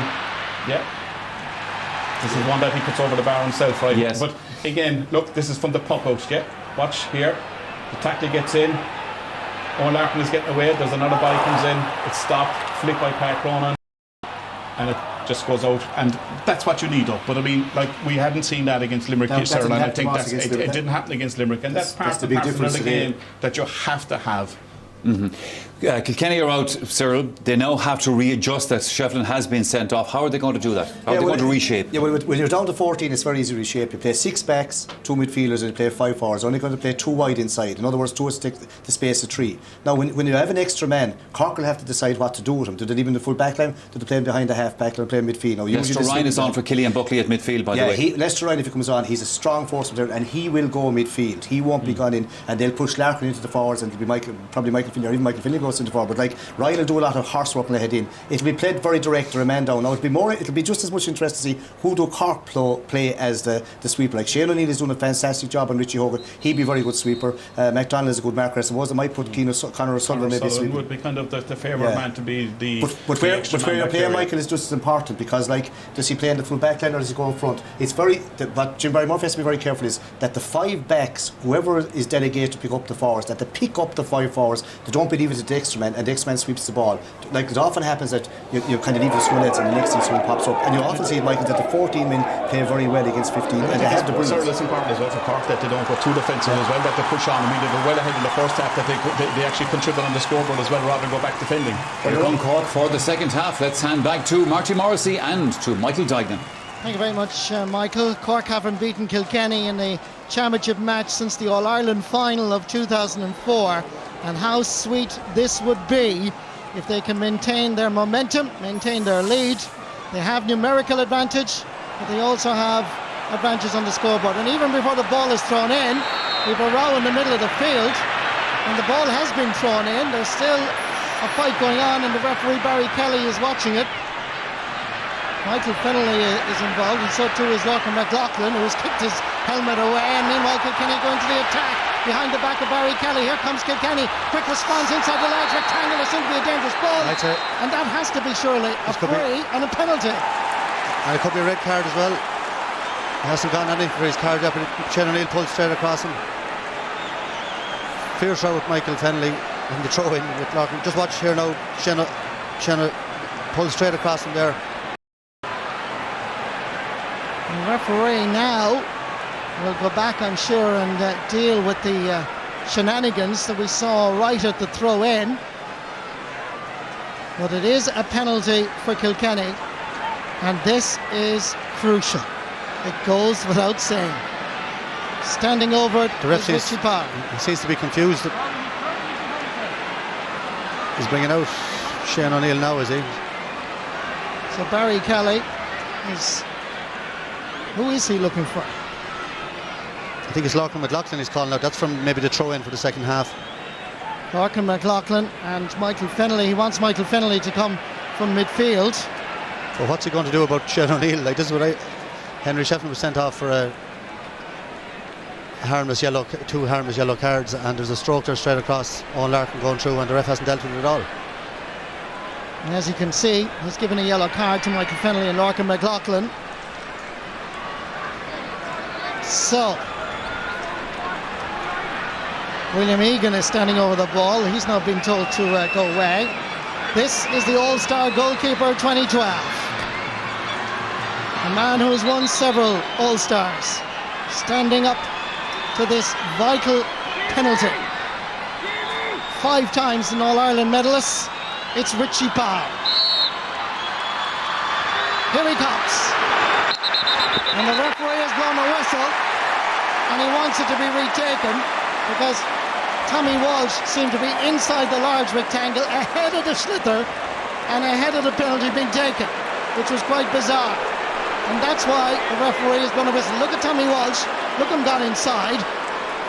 So the referee blew the whistle correctly. Yeah, correctly. There was about 10 of them inside. I don't know what Tommy was at. He was nearly in on the goal line before the ball, and he has to take it again now. Take 2, as we say in our business. But it's take 2 in this All-Ireland quarter-final. Crucial moment. Penalty. Here's Richie. Brilliantly stopped by Anthony, followed through. Oh, what a save again! And it's deflected out of the crossbar. Oh, drama! At the Kilkenny end, there were likely hardly ever to be matched. But what a for brilliant goalkeeper. Richie Power, saved by Anthony Nash. He allowed the gap. Nash was there again. Here comes the bullet, deflected over the crossbar. Breathtaking. Unbelievable. What a save first time. Look at Tommy Walsh did get in another brilliant save by Nash, and then I think it was Stephen McDonald dived flat out in front of him. 11 points to 6 to the break. It's now 11 points to 7. It's an All-Ireland quarter-final with so many talking points. And here comes the captain. Patrick Cronin puts Cork 5 points in front and his very first score in this quarter-final. Yeah, very intelligent play by Jamie Coughlin. Lovely flick inside and great score by Pat Cronin. Puck out from Owen Murphy, goes down first, Tommy Walsh. Gathered this time by Conor O'Sullivan. Flicks it forward. As Cork build up slowly. Seamus Harnedy, down past Luke O'Farrell, willing to take on Jackie Terry. This is Big Luke from Middleton, going for the short grip, brilliantly blocked down by Paul Murphy. Bursts his way forward, under pressure from Conor Lahan, but it only comes for his Lorcan McLaughlin. Richie Power just arriving a little bit late, enough to put McLaughlin out. Brian Hogan feeds Michael Finlay. Finlay under a little bit of pressure. That was actually Lester Rye. The ball is coming in, and that is going to the right and wide. And that is Kilkenny's 7th wide of the game. A quick puck out taken there now to Paul Murphy up the wing. It's Cork's 7 wide of the game, I should say, as Kilkenny go back into the attack. And that ball is also wide. And just for the record, that's Kilkenny's 8 wide. Yeah, and that's a bad wide. And Luke O'Farrell before that, took on Jackie Thurles. All he did was shorten up the grip and tap it over the bar, and he ran into trouble. And Pat Cronin with another bad wide there, and then Paul Murphy. So the game getting a little bit scrappy. Just look at that statistic. 7 out of 19 scoring chances taken by Kilkenny. 12 out of 19 for Cork. Pat Cronin winning the high ball, sending it in. As Cork go in search of more scores. Patrick Horgan, JJ Delaney all over it. Still Delaney. Ball comes free. Back goes JJ. Sweeps it onto his right hand side and sends it down towards Owen Larkin. Ball runs on. Coming out to gather is Richie Power. Power trying to get away from the shackles of Daniel Carney. Not easy. Richie Power wins himself a free. But Kilkenny have seen this scenario before. Not playing well, stuttering a bit, and still managing the finish line. But surely from what we've seen today, this is the biggest challenge, the biggest question being posed by this man, Jimmy Barry Murphy, and his new young Cork team. As in 1999, remember it, as Richie Power drops it in, and that's over the bar. Good score by Richie Power, his first in this quarter-final. Still the talking point, Henry Shefflin on the substitute bench. Yeah, that was a great free, Marty, from Richie Power, and the wind, is favouring Kilkenny, and you could see that, 90 yards out over the bar. Puck out from Anthony Nash. Jackie Terry. A wall of red and white jerseys in front of him. Ball breaks free. Sent down with purpose by Michael Finlay. Going to gather it is Conor O'Sullivan. Hand passing into his goalkeeper Anthony Nash, who goes for distance. Paul Murphy underneath this. 2 players slip and fall. Conor Lahan was the first, wasn't done deliberately. Paul Murphy thought it was. And that's going to be a free for Kilkenny.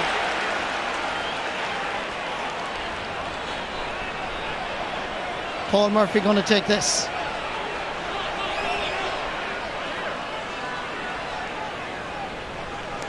An extra 13 metres for descent. And Richie Power going to take it outside his own 45-metre line. And Marty, interesting how far back he's gone to take this. Obviously, don't think he can score from there, but he must feel the wind is very strong behind him. Interesting statistics. 60% possession in the second half so far in comparison to Cork's 40. And that, remember, with 14 players. Richie Power. Oh, it's a great ball. It's a testing ball. The ball comes free. It's still there for Kilkenny, but Cork kick it out of the danger zone with Shane O'Neill. Ball is blocked. It's going to be a rebel ball.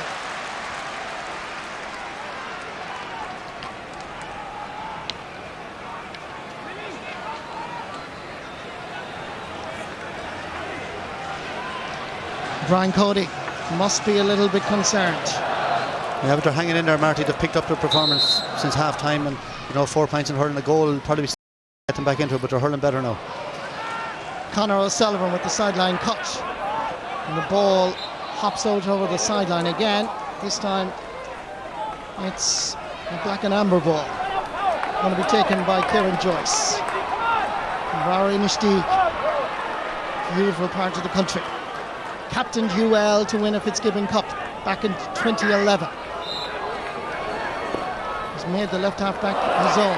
Ball comes straight past Lester Ryan. Trying to skip away from the challenge of Daniel Carney. Still Lester Ryan. Hand passes it for his own Larkin. Flicks it forward nicely for his Colin Finlay. Larkin's gone for the return. Finlay's gone for the score. Easy ball for Anthony Nash. Looks around and spots his captain. Patrick Cronin took his eye. Oh, a lovely little flick from Tommy Walsh. He gets the return pass. And up goes the white flag. Beautiful little hurling by Tommy Walsh. Yeah, the stick work superb. Great score, Marty. Nice 1-2 with Walter Walsh, and Pat Cronin really should have had it up and away, and he just dropped it out of his hand. Now it's 3 points in it again.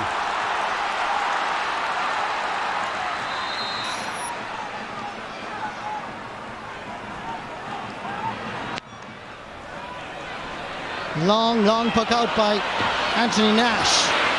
Going back to gather it is Kieran Joyce. Swings it onto his left. Owen Larkin underneath this with William Egan. Ball favours the Kilkenny man. William Egan right beside him. Enough to put him off. Ball comes for Shane O'Neill. Sends it down the middle. Nobody there except Tommy Walsh. Uses the ball intelligently for his Richie Hogan. He hasn't actually been able to get on an awful lot of ball in this quarter-final. Brian Hogan had the time to dother just a little bit. That's by the initial challenge. Flicks it back for his Colin Finlay. Wasn't expecting it. Away comes Stephen McDonald. McDonald gets by the initial challenge. Referee has blown his whistle. And that's going to be a free for Cork for that challenge by Lester Ryan. No question here. The Cork fullback was fouled. Yeah, and Jimmy Barry was there just to remind the referee, just in case, but it was definitely a free.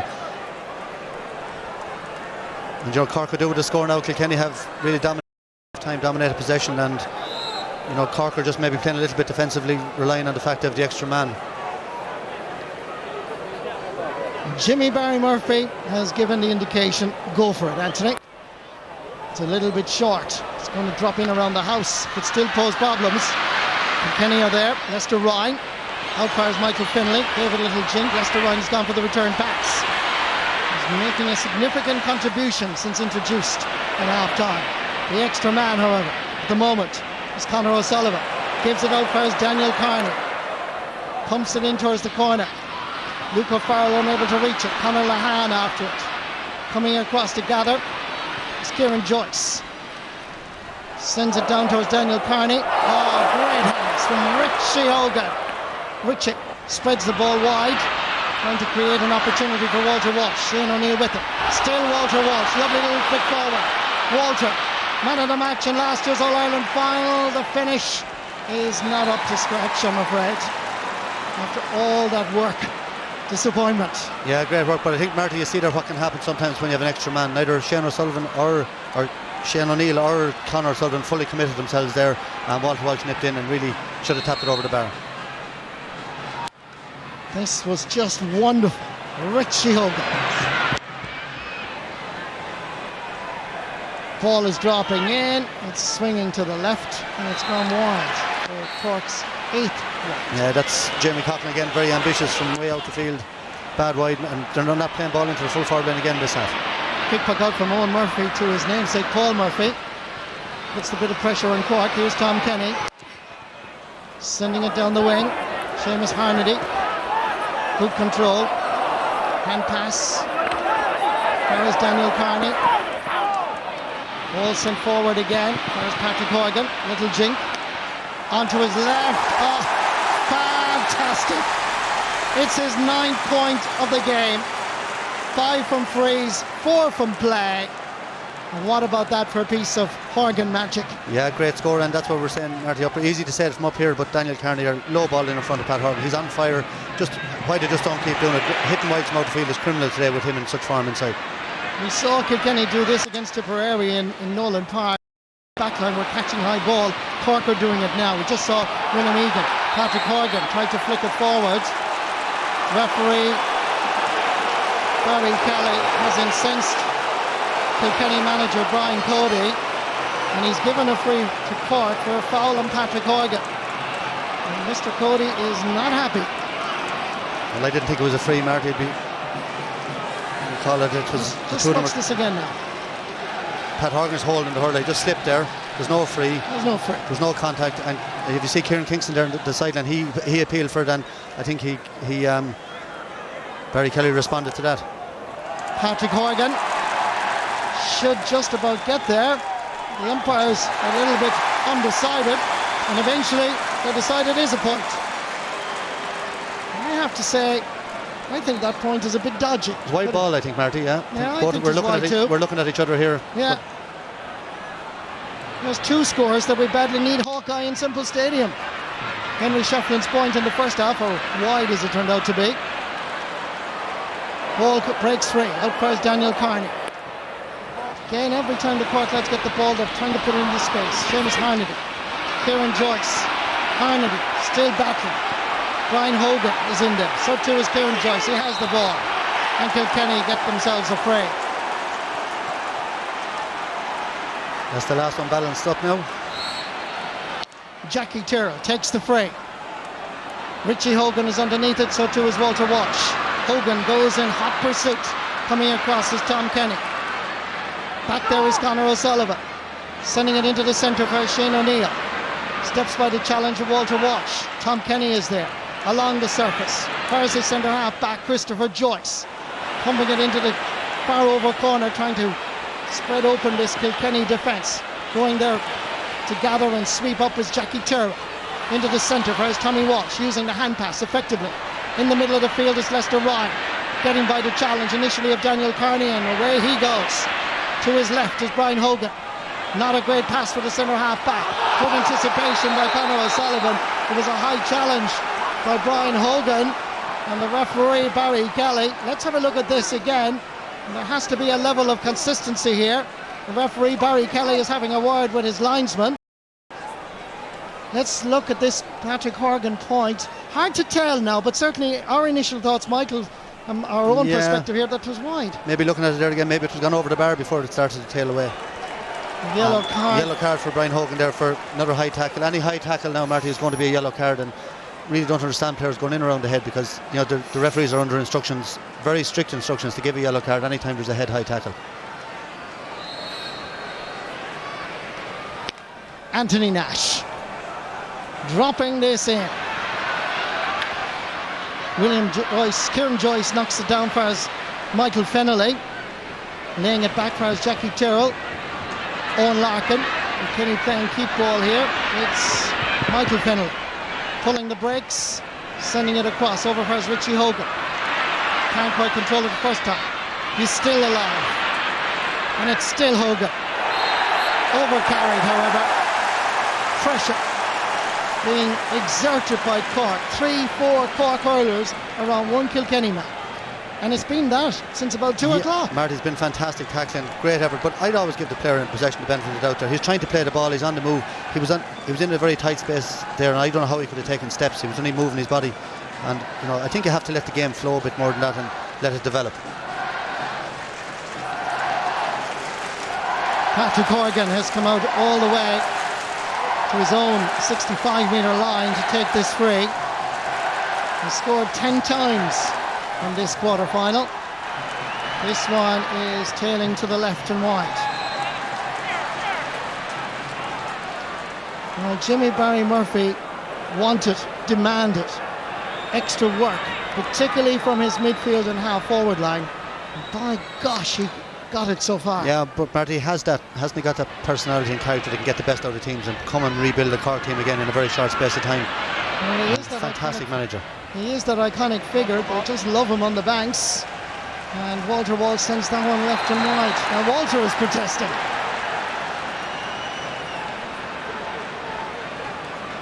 Let's have a look at this again. As Walter Walsh took a shot from here. We really could do with Hawkeye in Semple Stadium this afternoon. I have to say, it looked like a point as well, yeah. Yeah, it did. The lads have made a better chance tonight to look at it. More replays.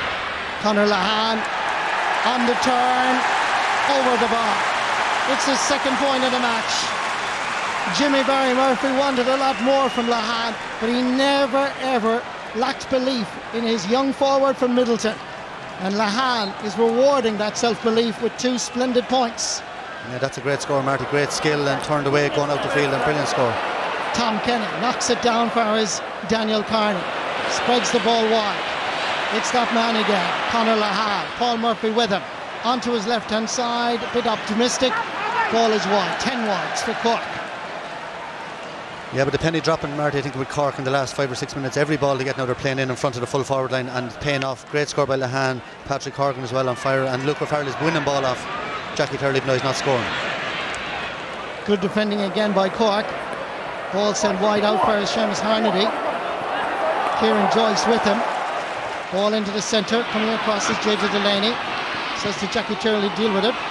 Sends it into the centre towards Brian Hogan, who just took his eye off it momentarily. Enough to give Conor Lahan a chance to grab the slither, send it towards the post, and again, shooting. Bit of a disappointment. But he has the confidence, Marty, to keep shooting, and that's 2 wides in a row. I think that he was right there to have a go. The point was on and just drifted wide. Richie Power is the man that's down injured. He scored twice in this All-Ireland quarter-final so far. Former All-Star. Of course, a vital ingredient in this Kilkenny team that have certainly entertained us for many, many years now. Cork are going to introduce a substitute. Number 23 is Stephen Moylan. There it is going off is Lorcan McLaughlin. Stephen Moylan from the Douglas Club in the south side of Cork City.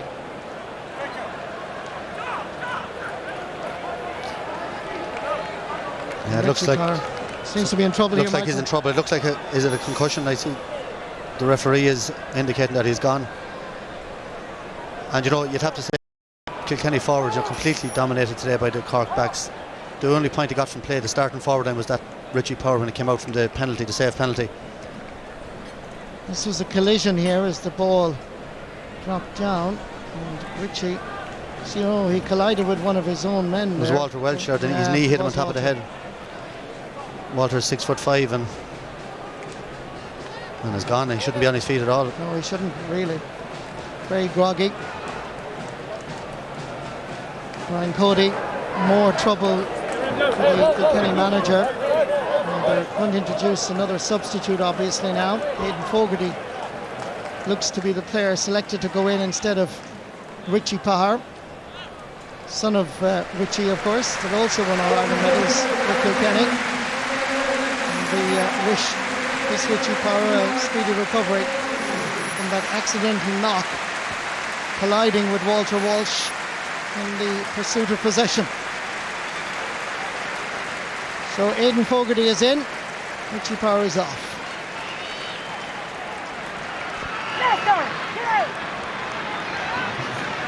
With the puck out, Owen Murphy. All-Ireland minor goalkeeper back in 2008. Conceded 4 goals to Offaly. Keeping a clean sheet here so far, but it's Kilkenny that badly need goals, but they haven't been scoring them in the championship so far. And without Henry Shefflin, without Richie Power, they seem just a little bit rudderless up front at the moment. Coming out with it momentarily was JJ Delaney. Here comes Stephen Moylan, making a name for himself and putting it between the posts. There's a substitute. Stephen Moylan coming forward here with tremendous tenacity and determination.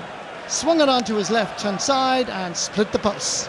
Yeah, great impact there from Stephen Moylan, and you have to say Kilkenny look out on their feet now, and Cork will be happy enough just to tip along and add on a point or two. And Kilkenny, as you say, need goals, but they could even do with points. Only 1 point from play from their starting forward line.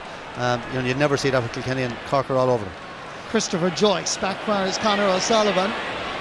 Went for far over sideline, but just carried a little bit too much pace. There's a frightening statistic if you're a Kilkenny person. 14 minutes since they last scored. As the clock towards 60th minute, even Brian Cody is scratching their head at this stage. What can he do? Sideline cut by Paul Murphy. Comes in towards Colin Fennelly, trying to get away from Tom Kenny. Overfires Michael Fennelly, the brother called, the brother delivered. But there is no great threat now up front. Easy ball for Anthony Nash. Down towards Pat Grona. Sending it along the surface for Seamus Harnedy. Ball in deep. Towards Stephen Moylan. Paul Murphy under a bit of pressure. Moylan, crossfield ball over for Luke O'Farrell. Trying to get inside the cover. And that is absolutely brilliant play by the Rebels. Luke O'Farrell with his first point in this All-Ireland quarter-final. But the confidence shown here, taking on a man of the calibre of Jackie Thurles, cutting inside and scoring. Yeah, and you'd have to say, Marty, great ball by Stephen Moylan, again a crossfield ball, and Luke O'Farrell probably deserved that score. Walter Walsh momentarily was going forward, but it was knocked off his hurl. Christopher Joyce is there. Pat Cronin is calling for it. Luke O'Farrell, look at the way Cork hurlers are playing here. Knocking it back. 2 Kilkenny players go up for it. Sent back by Lester Ryan. Gathered superbly by William Egan. Offers Tom Kenny. And Kenny's distribution just a little bit off on this occasion. Yeah, loads of room on the far side of the field for a diagonal ball, but he went up the wing and out over the line.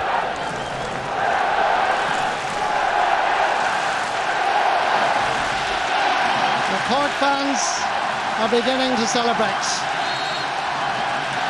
The Banks, I'm sure you'll hear shortly, if they can maintain the momentum, which looks likely, I have to say, right now.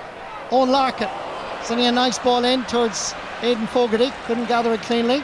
Conor O'Sullivan is there, sends it out towards Daniel Carney, goes for distance, coming across is Patrick Horgan. Gilgit Delaney gets there first, sends it down first, Tommy Walsh goes for the long ball, up towards Walter Walsh, knocks it forward. Underneath it, however, is William Egan. Walsh never gives up. Ball is still there for Walter. He almost had it in his hand. Bobbles fires Aidan Fogarty. Battling hard is Shane O'Neill. Walter Walsh is in there. Physical presence is important. He's on the ground. It's a free in for the Cats. All due to the tremendous work by Walter Walsh, who never ever gave up. Oh, great work there, and but you have to say Conor O'Sullivan, the ideal hurler really to play that extra man role. Very tidy, very neat in everything he does, and he's just reading the game so well in there. And really, I'd have to say Kilkenny don't look like getting scores, even points, never mind getting goals, that they need to get them back into this. And Cork are going to be delighted. The game has gone very well for them. They've hurled very well, very pacey throughout the field, and their backs in particular have been outstanding. Owen Larkin takes the free and gets the point. His 4th and his county's 10th. What a loss he has been to the Kilkenny challenge. Yeah, and he'd be very disappointed, Marty, if this is his last game. He's 34 now, he's had a lot of bad injuries, and he'd hate to end up in this vein to get sent off. I think it's the first time I ever remember him sent off in his career. I don't remember him being sent off before, and he'd be very disappointed with that. I don't remember it at all. As Pat Cronin sends that ball in for his second point. And Cork are well on their way to knocking out Kilkenny out of the championship and qualifying for a semi-final. Kieran Joyce goes now top of the menu for Kilkenny. Aidan Fogarty, difficult enough angle. The umpires seem to be happy enough. That's a point. It's a very good score by Aidan Fogarty. And before that, Marty, we saw Pat Cronin scoring his second point, and he's had maybe 3 or 4 outstanding seasons for Cork now when they haven't been going well, and brings that size and aerial ability to the half forward line that's so important. And he's having a super game again today. Here's a man who was added onto the substitute list just before the game. TJ Reid is on. Richie Hogan is called ashore. Puck out from Anthony Nash. Gathered on this occasion by Jackie Tyrrell. Sent up towards Michael Fennelly and Walter Walsh. He's providing the only real threat up front at the moment.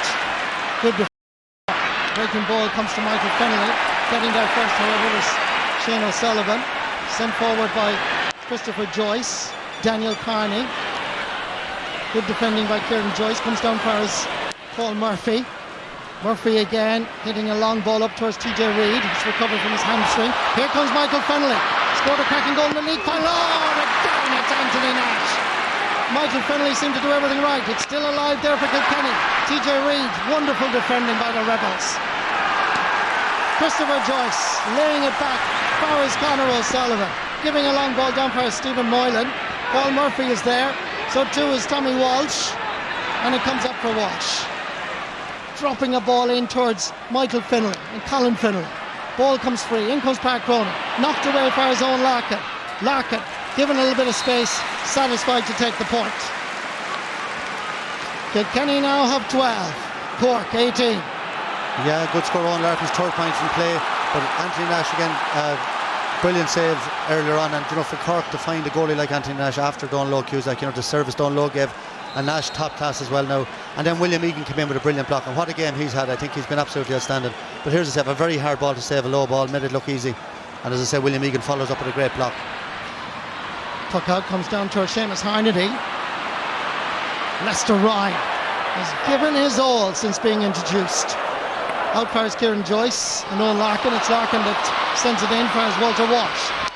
Walsh, difficult angle, but he finds the target. Really good score. Now, heading towards the 65th minute.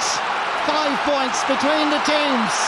14-man Kilkenny, All-Ireland champions, are beginning to show their character.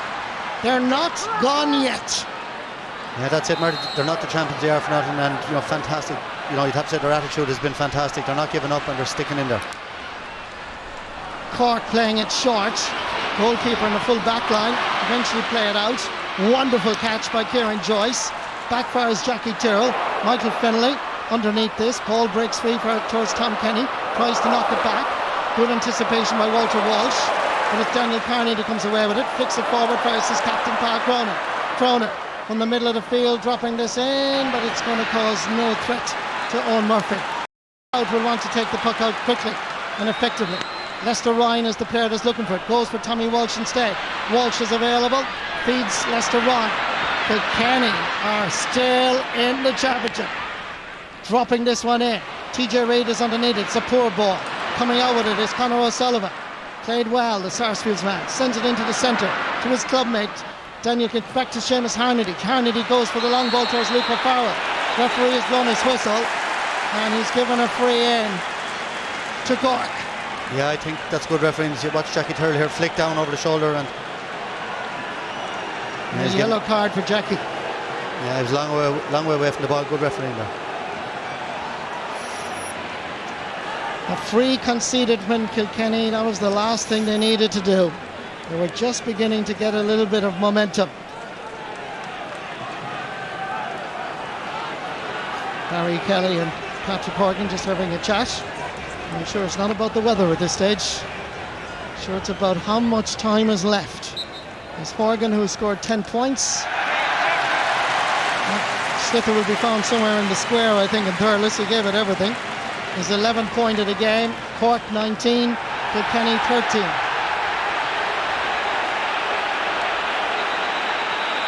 And now, referee wants to have a word with his umpires. No, he's not. He's just going to give a free to Owen Murphy. Luke O'Farrell knocking the ball. Just watch this again. There was the tap from Owen Murphy and Seamus Harnedy. It's a yellow card. And it's hard to know who he's giving the yellow card to be honest.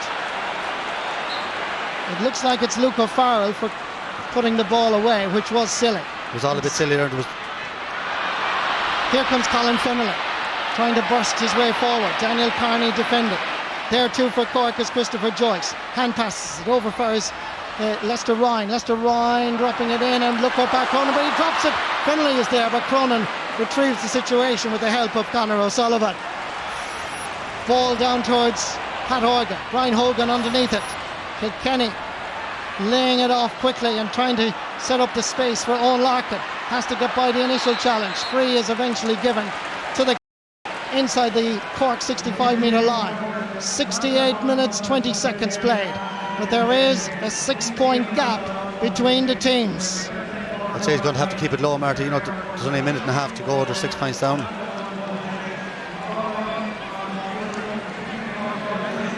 Owen Larkin inside the Cork 45-metre line. Taps it over the bar for his 6th point of the match. And it's now a 5-point game, but the clock not favouring the All-Ireland champions at this stage. We have had some All-Ireland quarter-final. Henry Shefflin sent off. Wonderful goalkeeper. Brian Cody trying his best along the sideline to execute some move that would swing the game their way. But right now, it looks like Kilkenny, All-Ireland champions, are about to relinquish their crown. As the ball is pucked out, comes down for his Kieran Joyce. Down for his TJ Reid. 2 minutes of additional time has just been announced here by the public address person. Ball comes down, and wonderful defending again by Shane O'Neill. At pace, delivers it. Long ball down towards centre-half forward Seamus Harnedy.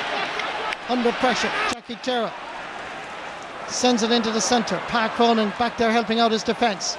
But gathering the ball is Michael Fennelly. Lays it off for his Colin Fennelly. Kilkenny have to produce some magic here. It's Fennelly taken out of it by William Egan. And that's a free for Kilkenny. It's a yellow card for the left half back from Cork. But it is a free for the Kilkenny captain, dead straight in front of the post. We have reached the 70th minute in this All-Ireland quarter-final. Yeah, and you'd have to say, Marty, fantastic team performance, I think, by Cork. You know, I can't think of a Cork player that's played badly. They've all done their job. All 6 forwards have scored from play. Stephen Moylan come on and scored as well. You know, whereas Kilkenny have struggled for scores, all of the Cork forwards have been sharp and on the ball. And here's Owen Larkin now going for a goal. It's Larkin. Didn't quite connect. The ball is scrambled back to him. Drives it in again. Can anybody get a touch? Shane O'Neill looks like he's fouled, and that is a free out for Cork. Good defending by the Rebels. Disappointment for the Cats. Cork beat Kilkenny in so many historic occasions, including, of course, when Jimmy Barry Murphy was manager back in 1999. Disappointment for this Kilkenny team, but they can hold their head very, very high for the achievements, for the glory, for the entertainment that they have provided for us.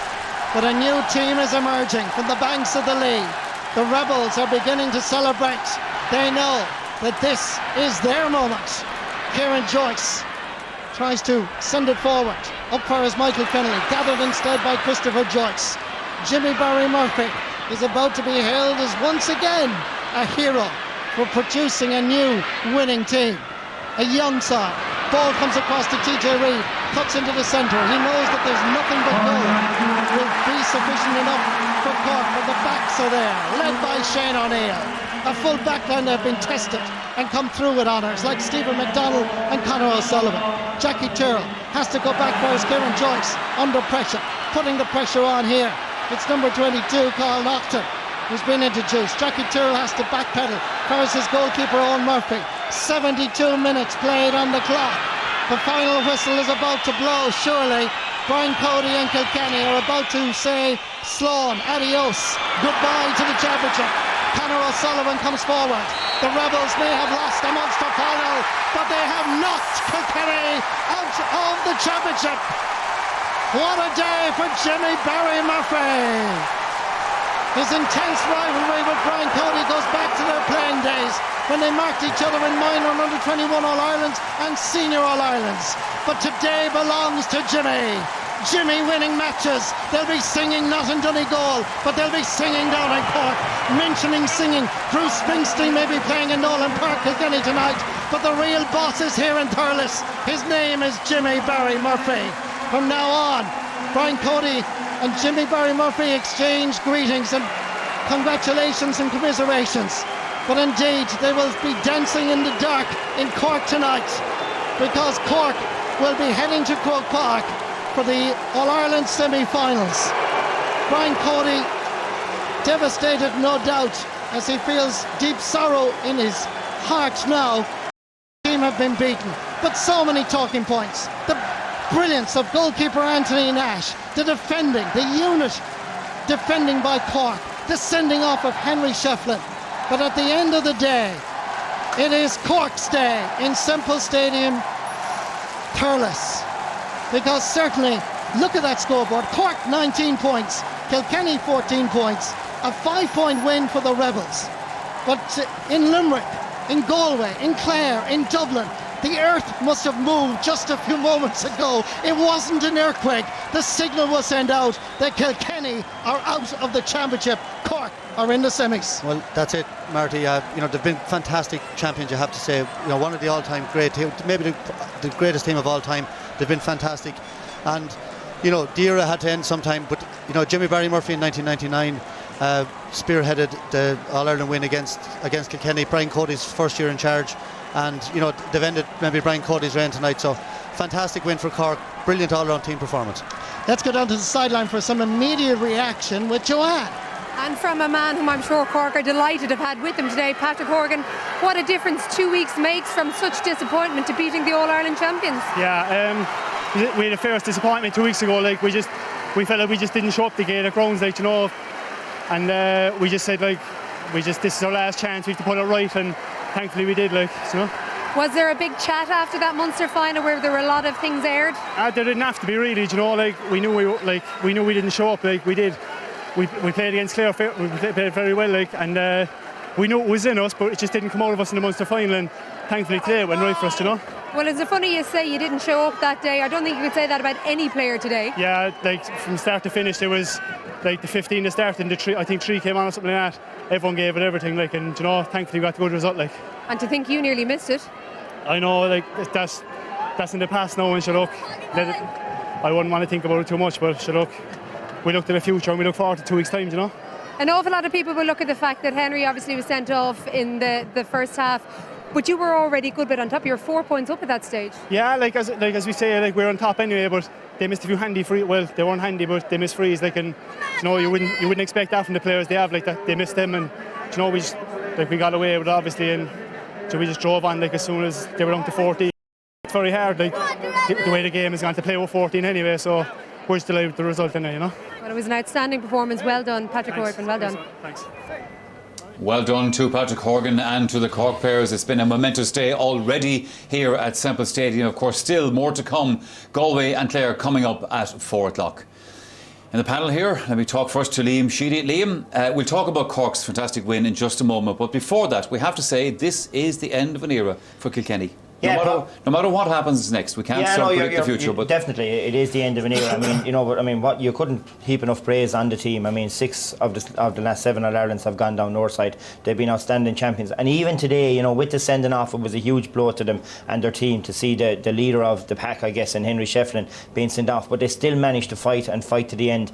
Anthony Nash had 2 fantastic saves in the second half. They actually drew the second half 8 points all. Yeah. They had a few wides as well. They never stopped trying. And I think for any team or for any kids watching the match today, they should really, if you want to learn how to keep battling to the end and that never give up attitude, I think that's what made them true champions over the last number of years. But there's no doubt about it. They owe the Kilkenny people nothing. They owe any sports supporters nothing. They've been outstanding champions. But I think always, change is good, change is welcome. And Cork, whether it's Jimmy Barry in '99 and here we are back in 2013, it happens again. But it's a fantastic win for Cork, and they'll go in with real hunger and real drive and real, I guess, freedom that Tomas spoke about at the start of the programme. They hurled with freedom today, and they're still at 12 wide, so they have a bit to improve on, but they march on, and Kilkenny, outstanding champions, but it is the end of an era today. I asked you, Tomas, earlier on in the day about Cork. Did they have the character to repeat from the past some of those days when you need to kind of step up to the plate?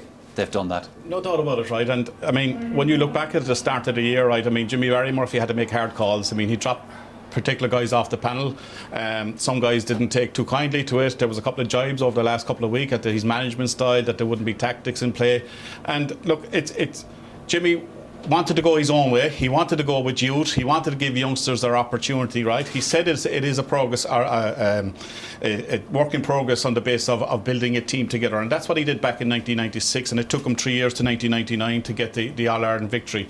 He's done that again, right? I mean, this is the second year into an All-Ireland semi-final. 5 minutes from the All-Ireland final or semi-final last year against Galway, we're only 2 points down, right? So it's a terrific victory, but I think the whole management team behind it, I mean, what they've done since the Limerick defeat, right? They did do a lot of soul searching. They did put a lot of pressure on individuals on the team to actually up the game considerably, and they've done that today. And tactically, I think they got a spot on. The changes they made at the start of the game, they pinpointed kind of maybe weaknesses or maybe where they had the legs on Kilkenny, and they put individuals that could run and could hurl into those positions, and it worked a treat for them. And like, they finished out the game as very, very strong. Liam said it was 8 points to each at half time. I was getting a bit worried at one stage that they were probably gone too defensive, that they weren't allowed themselves to push on, because they had it over Kilkenny for most of the game, and they allowed Kilkenny to come forward. But maybe the crucial point, I suppose, really, Michael, was that penalty in the second half there. Realistically, I mean, 2 unbelievable stops from Anthony Nash. What a goalkeeper. The way Cork drove on towards the end was impressive. Oh, well, it's very impressive, you know. And I mean, the substitution, Stephen Moyne coming on, get his name on the board. You've Pat Cronin getting a couple of points out there as well.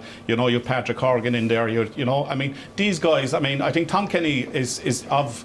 Outside of Kilkenny, Tom Kenny is the only man left of any of the teams that are left in the series with an All-Ireland medal, right? So within those guys, you had to have a bit of hunger, you had to have a bit of desire to win. And their use of possession was fantastic. And Pat Cronin led by example today as captain of the team. Had an illness earlier in the year, seems to be coming back to form.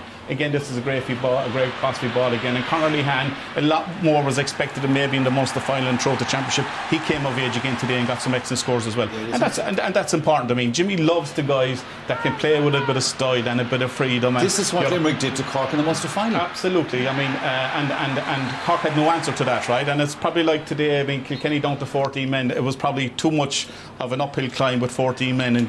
Cork and Conor O'Sullivan feel a great reader of the game, but all the Cork forwards scores per centre field, they're popping over points. They're the one team, Michael, that are very kind of capable and comfortable on the ball. Lovely wrist hurlers once you let them hurl. And as Tomas said before the game, if they could get into their stride, they're going to be very hard to stop. They had the legs on Kilkenny and they drove on all day. That was the big difference. Question, Cyril. We saw Henry Shefflin sent off today, and I'm just wondering in my head, is this the last image that we will see of Henry Shefflin in the Kilkenny jersey walking off the field after a red card? Well, it probably is. Like here, you know, it'll be sad if it is. This is the first yellow. Yeah, like he was going to pull and then he didn't and just flicked. Now, you see, I know the referees are under instructions, but it goes back to the thing here. Hurling is kind of a slightly different game. Like, just watch, you can't hardly see. He was going to call. He comes in from the blind side now, like, you know, just here on the left. But it's very, look, and he touches from behind, but it's very little. Look, good God Almighty, he gets a yellow card. But that's where the trouble is, because the yellow one. Now this one here, okay, attack around the neck is a yellow card, but like it's very innocuous because Cochran just goes down like he's small. It is a yellow card because he tackles around the neck. But the trouble is, it's 2 yellows and he's gone. Now the referee technically is correct. But like he's having, like the refs are under pressure, they're told to pull all these things, and like you're taking the physicality out of the hurling really, and you know it's kind of like the football thing really. It's 2 different games. I don't know what to do. The referee didn't have a great game today, and being honest with you. We may come back to this in just a moment, as before that, let's hear from the Cork manager Jimmy Barry Murphy talking to Joanne. Jimmy, you didn't seem overly confident when we were talking to you beforehand. Were you just trying to play things down to us? Well, no, I mean, we were disappointed with our performance in the Munster final, and I knew it was going to take a huge effort to get over Kilkenny. I think, in fairness, luck wasn't with us in the Munster final, but I think we got the breaks today. Is there any part of your own performance, though, that you weren't pleased with today? Well, I suppose at times, you know, when we had the extra man, we maybe should have pulled further ahead and made it more comfortable for ourselves in the end. But Kilkenny are great champions, and they went on with great pride. And you know, in the modern game, it's very, very hard to survive with 14 men, as we found in the Munster final. But Kilkenny were, I thought, played with phenomenal heart, as they always do, and very, very hard team to put away. But you know, we just about saw it out in the end of that. yet your team responded when they did look like they might slowly get back into it. They did, in fairness, and I mean, it took one magnificent save by Anthony Nash in particular to keep the scoreboard where it was. If they had got a goal at that time, I mean, they're proud champions and they die very, very hard. So if they had got a goal at that time, it was a crucial juncture in the match. In fairness, Anthony made a fantastic save, and I think that just about got us over the line. Yeah, if you do look for a key turning point, that penalty save probably is it. That penalty save, Joanne, and the save afterwards that he made from general play, I'm not sure who hit it in. It was a very dangerous ball on a greasy surface. He dived full in to put it away to safety. I thought those two crucial points were vital, you know. Now, obviously, you've knocked out the All-Ireland champions. You've blown everything wide open. So people of Cork are going to be thinking, well, can we win the All-Ireland now? Well, we'll take it one step at a time. Dublin in the fortnight's time is going to be a massive game for us as well. They also beat Kilkenny in a replay, which is a very difficult thing to do. And, Anthony Daly has done a fabulous job with Dublin. And it's just great to be there, and we'll think about it now tomorrow. Well, great performance today. Well done, Jimmy. Thank you very much. Cheers. Jimmy Barry Murphy, of course, the Cork manager. Liam Sheedy, let me just come back again to a couple of incidents from this game and indeed the official handling of the game, because at times I know you lads were a bit frustrated with it. Yeah, I thought, sometimes I suppose sometimes you don't want the man in the middle with the whistle to be the talking point, and I felt on too many occasions in the first and second half today there was talking points. There was Brian got quite irate over a free that was given against J.J. Delaney. None of the three of us could see a free being awarded. The sending off, whether it's the rule book needs to change or something needs to change. We can't take the physicality out of hurling, and whatever we need to be able to let referees make common sense decisions. Within reason. We don't want to see anyone getting hurt, but it wasn't a dirty stroke in that game today, and I would feel maybe the penalty stroke. For the penalty to Ron Larkin, I would say the strike on Ron Larkin was the worst strike of the day, and there was no card, nothing on it. Yeah. And actually, the two guys that were tackling in the middle of the field were the two that got yellow cards in the back of it. But when we looked at it, I said that's a definite yellow card and potentially sending off offence. So for me, there was just too many talking points. From the referee I today. think Liam was right. I mean, the incident led to the penalty. Certainly, I think Shane O'Neill can count himself lucky, because I think when you see it coming through, I mean, this is the ball. I think it breaks the Connell or O'Larkin. He goes through. Watch Shane O'Neill coming across right, and the referee is right. He gives a penalty, right? But there's a couple of maybe a minute or a minute and a half of the delay when he goes back out the field. Here he sees probably a better angle. Here's Shane O'Neill across. Right, and that is a wild pull, certainly, and he was probably lucky enough that he didn't get a yellow card. And he was very lucky the first time. What happens here is just unbelievably so from Anthony Nash. I mean, look at the reaction back there, and I mean, the first one was brilliant. The second reaction was even better still. We were saying, gentlemen, this is the end of an era for Kilkenny as a result of today's defeat. So let's see what the Kilkenny boss Brian Cody thinks about all that with Joanne. Brian, first of all, hard luck. I know you're not used to these at this stage. Did you feel as if nothing went right for you today? Well, I suppose a lot of things went wrong for us anyway, to be fair, Joanne, but I mean, you make things go right for you. But at the end of the day, we haven't been making excuses down the line up to now, and we're not going to start making excuses regards things not going well for you. The game got lasts for whatever length it lasts for, and the team that scores the most wins it, and sadly for us, that wasn't us today. Two big calls that went against you. Obviously, Henry sending off at the end of the first half. Your thoughts on that? Look, I've been talking with referees for a long time, and I don't want to start doing it today when we're beaten, because straight away it's a situation of sour grapes and everything else comes into it. But I have my own thoughts about that thing. I have my own thoughts about the referee as well. And look, that's it. It's not my sort of way to start criticising things or using excuses. We don't have excuses. We were beaten. The sending off is a separate issue. It's a different issue that everybody else can have their own thoughts about. So I'll leave it at that. Well, let's talk to you then as a man whom I know is such a huge fan of Henry Shefflin, as I think most hurling fans are. It must be difficult for you to see that happen with him. Well, I mean, everyone knows the player he is. Everyone knows the kind of game he plays. Everybody knows his absolute sportsmanship. But look, it's Cork's day. Cork have won the game. We're disappointed, but we're facing now what we haven't faced too often in the past, I suppose. And our spirit is intact. That's absolutely for certain. The players who are in our dressing room now have given tremendous service to Kilkenny and to the game of hurling. And Cork were at the upper end today, and they're heading on to an Ireland semi-final, and we're now out of the championship. And I know you're going to see this and hear this phrase for the next little while, end of an era. Do you think that it could be? Well, I mean, there's been a few ends of eras predicted all along over the past number of years, you know, and I don't think eras ever end, really, to be honest about it. If end of an era means it's the end of the Kilkenny senior hurling team being competitive at inter-county level, I'd say it's something that shouldn't be allowed to happen. So let's wait and see. There is a lot of mileage on a lot of those legs, though, isn't there? There's mileage on some of them, and there's not much mileage on others. But look at the team evolves, the team changes, individuals come and go, and the game goes on, and the team goes on, and that's the way it has been happening for a long, long time. And that's the way it'll continue to happen, I'm sure. Another question I know you're not going to like, but obviously you've been at it an awful long time. Will you consider maybe that this might be the end for you, or is it too soon? Well, I have no idea. Obviously, you know, I don't come into today deciding this is whatever it is. I have no idea at all. Like every other year, I feel the same as every other year about it. I have no idea. There's no decisions made about anything, so we won't even consider it for a long, long time. Well, great All-Ireland champions, Brian. Thanks very much, Harlan.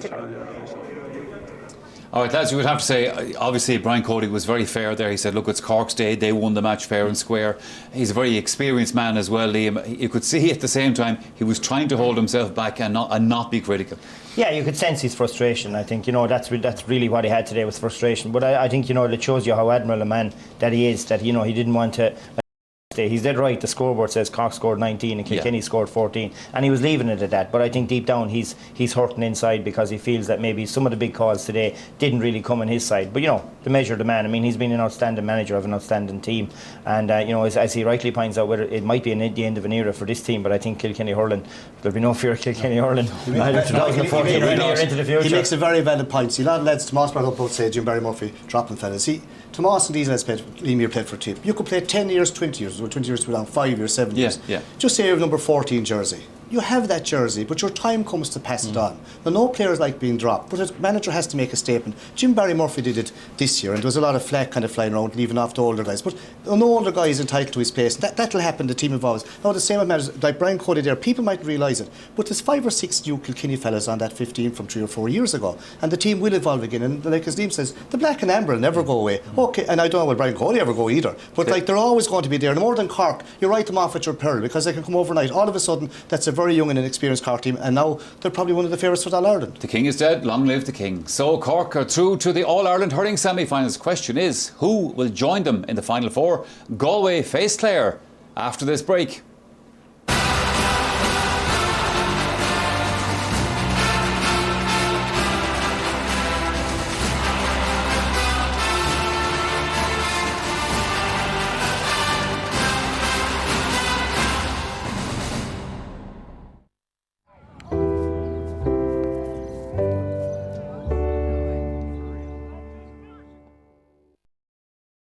This week on The Hit, Brian Kennedy. I think I could spot a hit pretty quickly. And Ryan O'Shaughnessy.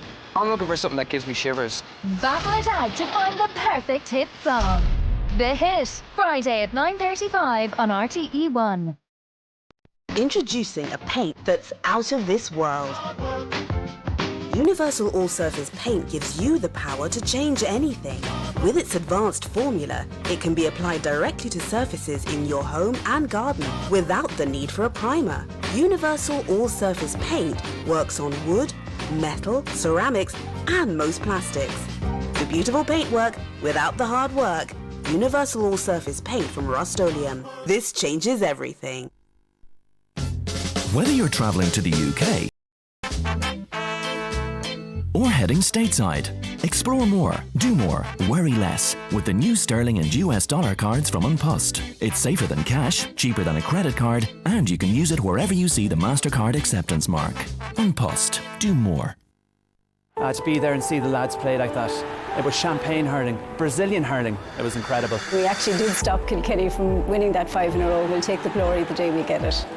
The greatest victory of all time for what? But we don't win too much. That was a great one. The pace and the skill level, Galway, they just absolutely raised their game. Everyone knows how good Kilkenny are. The game is exactly how hurling should be played. It was absolutely unbelievable. The GAA Hurling Championship. Nothing beats being there.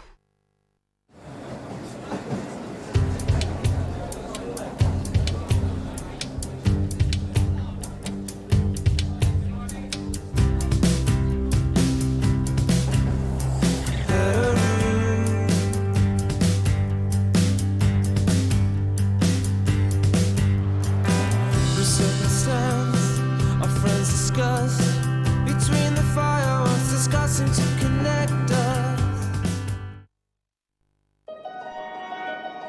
Cars don't know fun. Cars don't get thrills. Cars don't know what this feels like. Or this. Or this. Or this. You see, at the AA, we've always cared more about people than cars. That's why AA members get fully comprehensive car insurance to drive other cars, even when they're borrowed. It's not just your car we insure, it's you, the person, from just €24 a month. The AA. Let's go.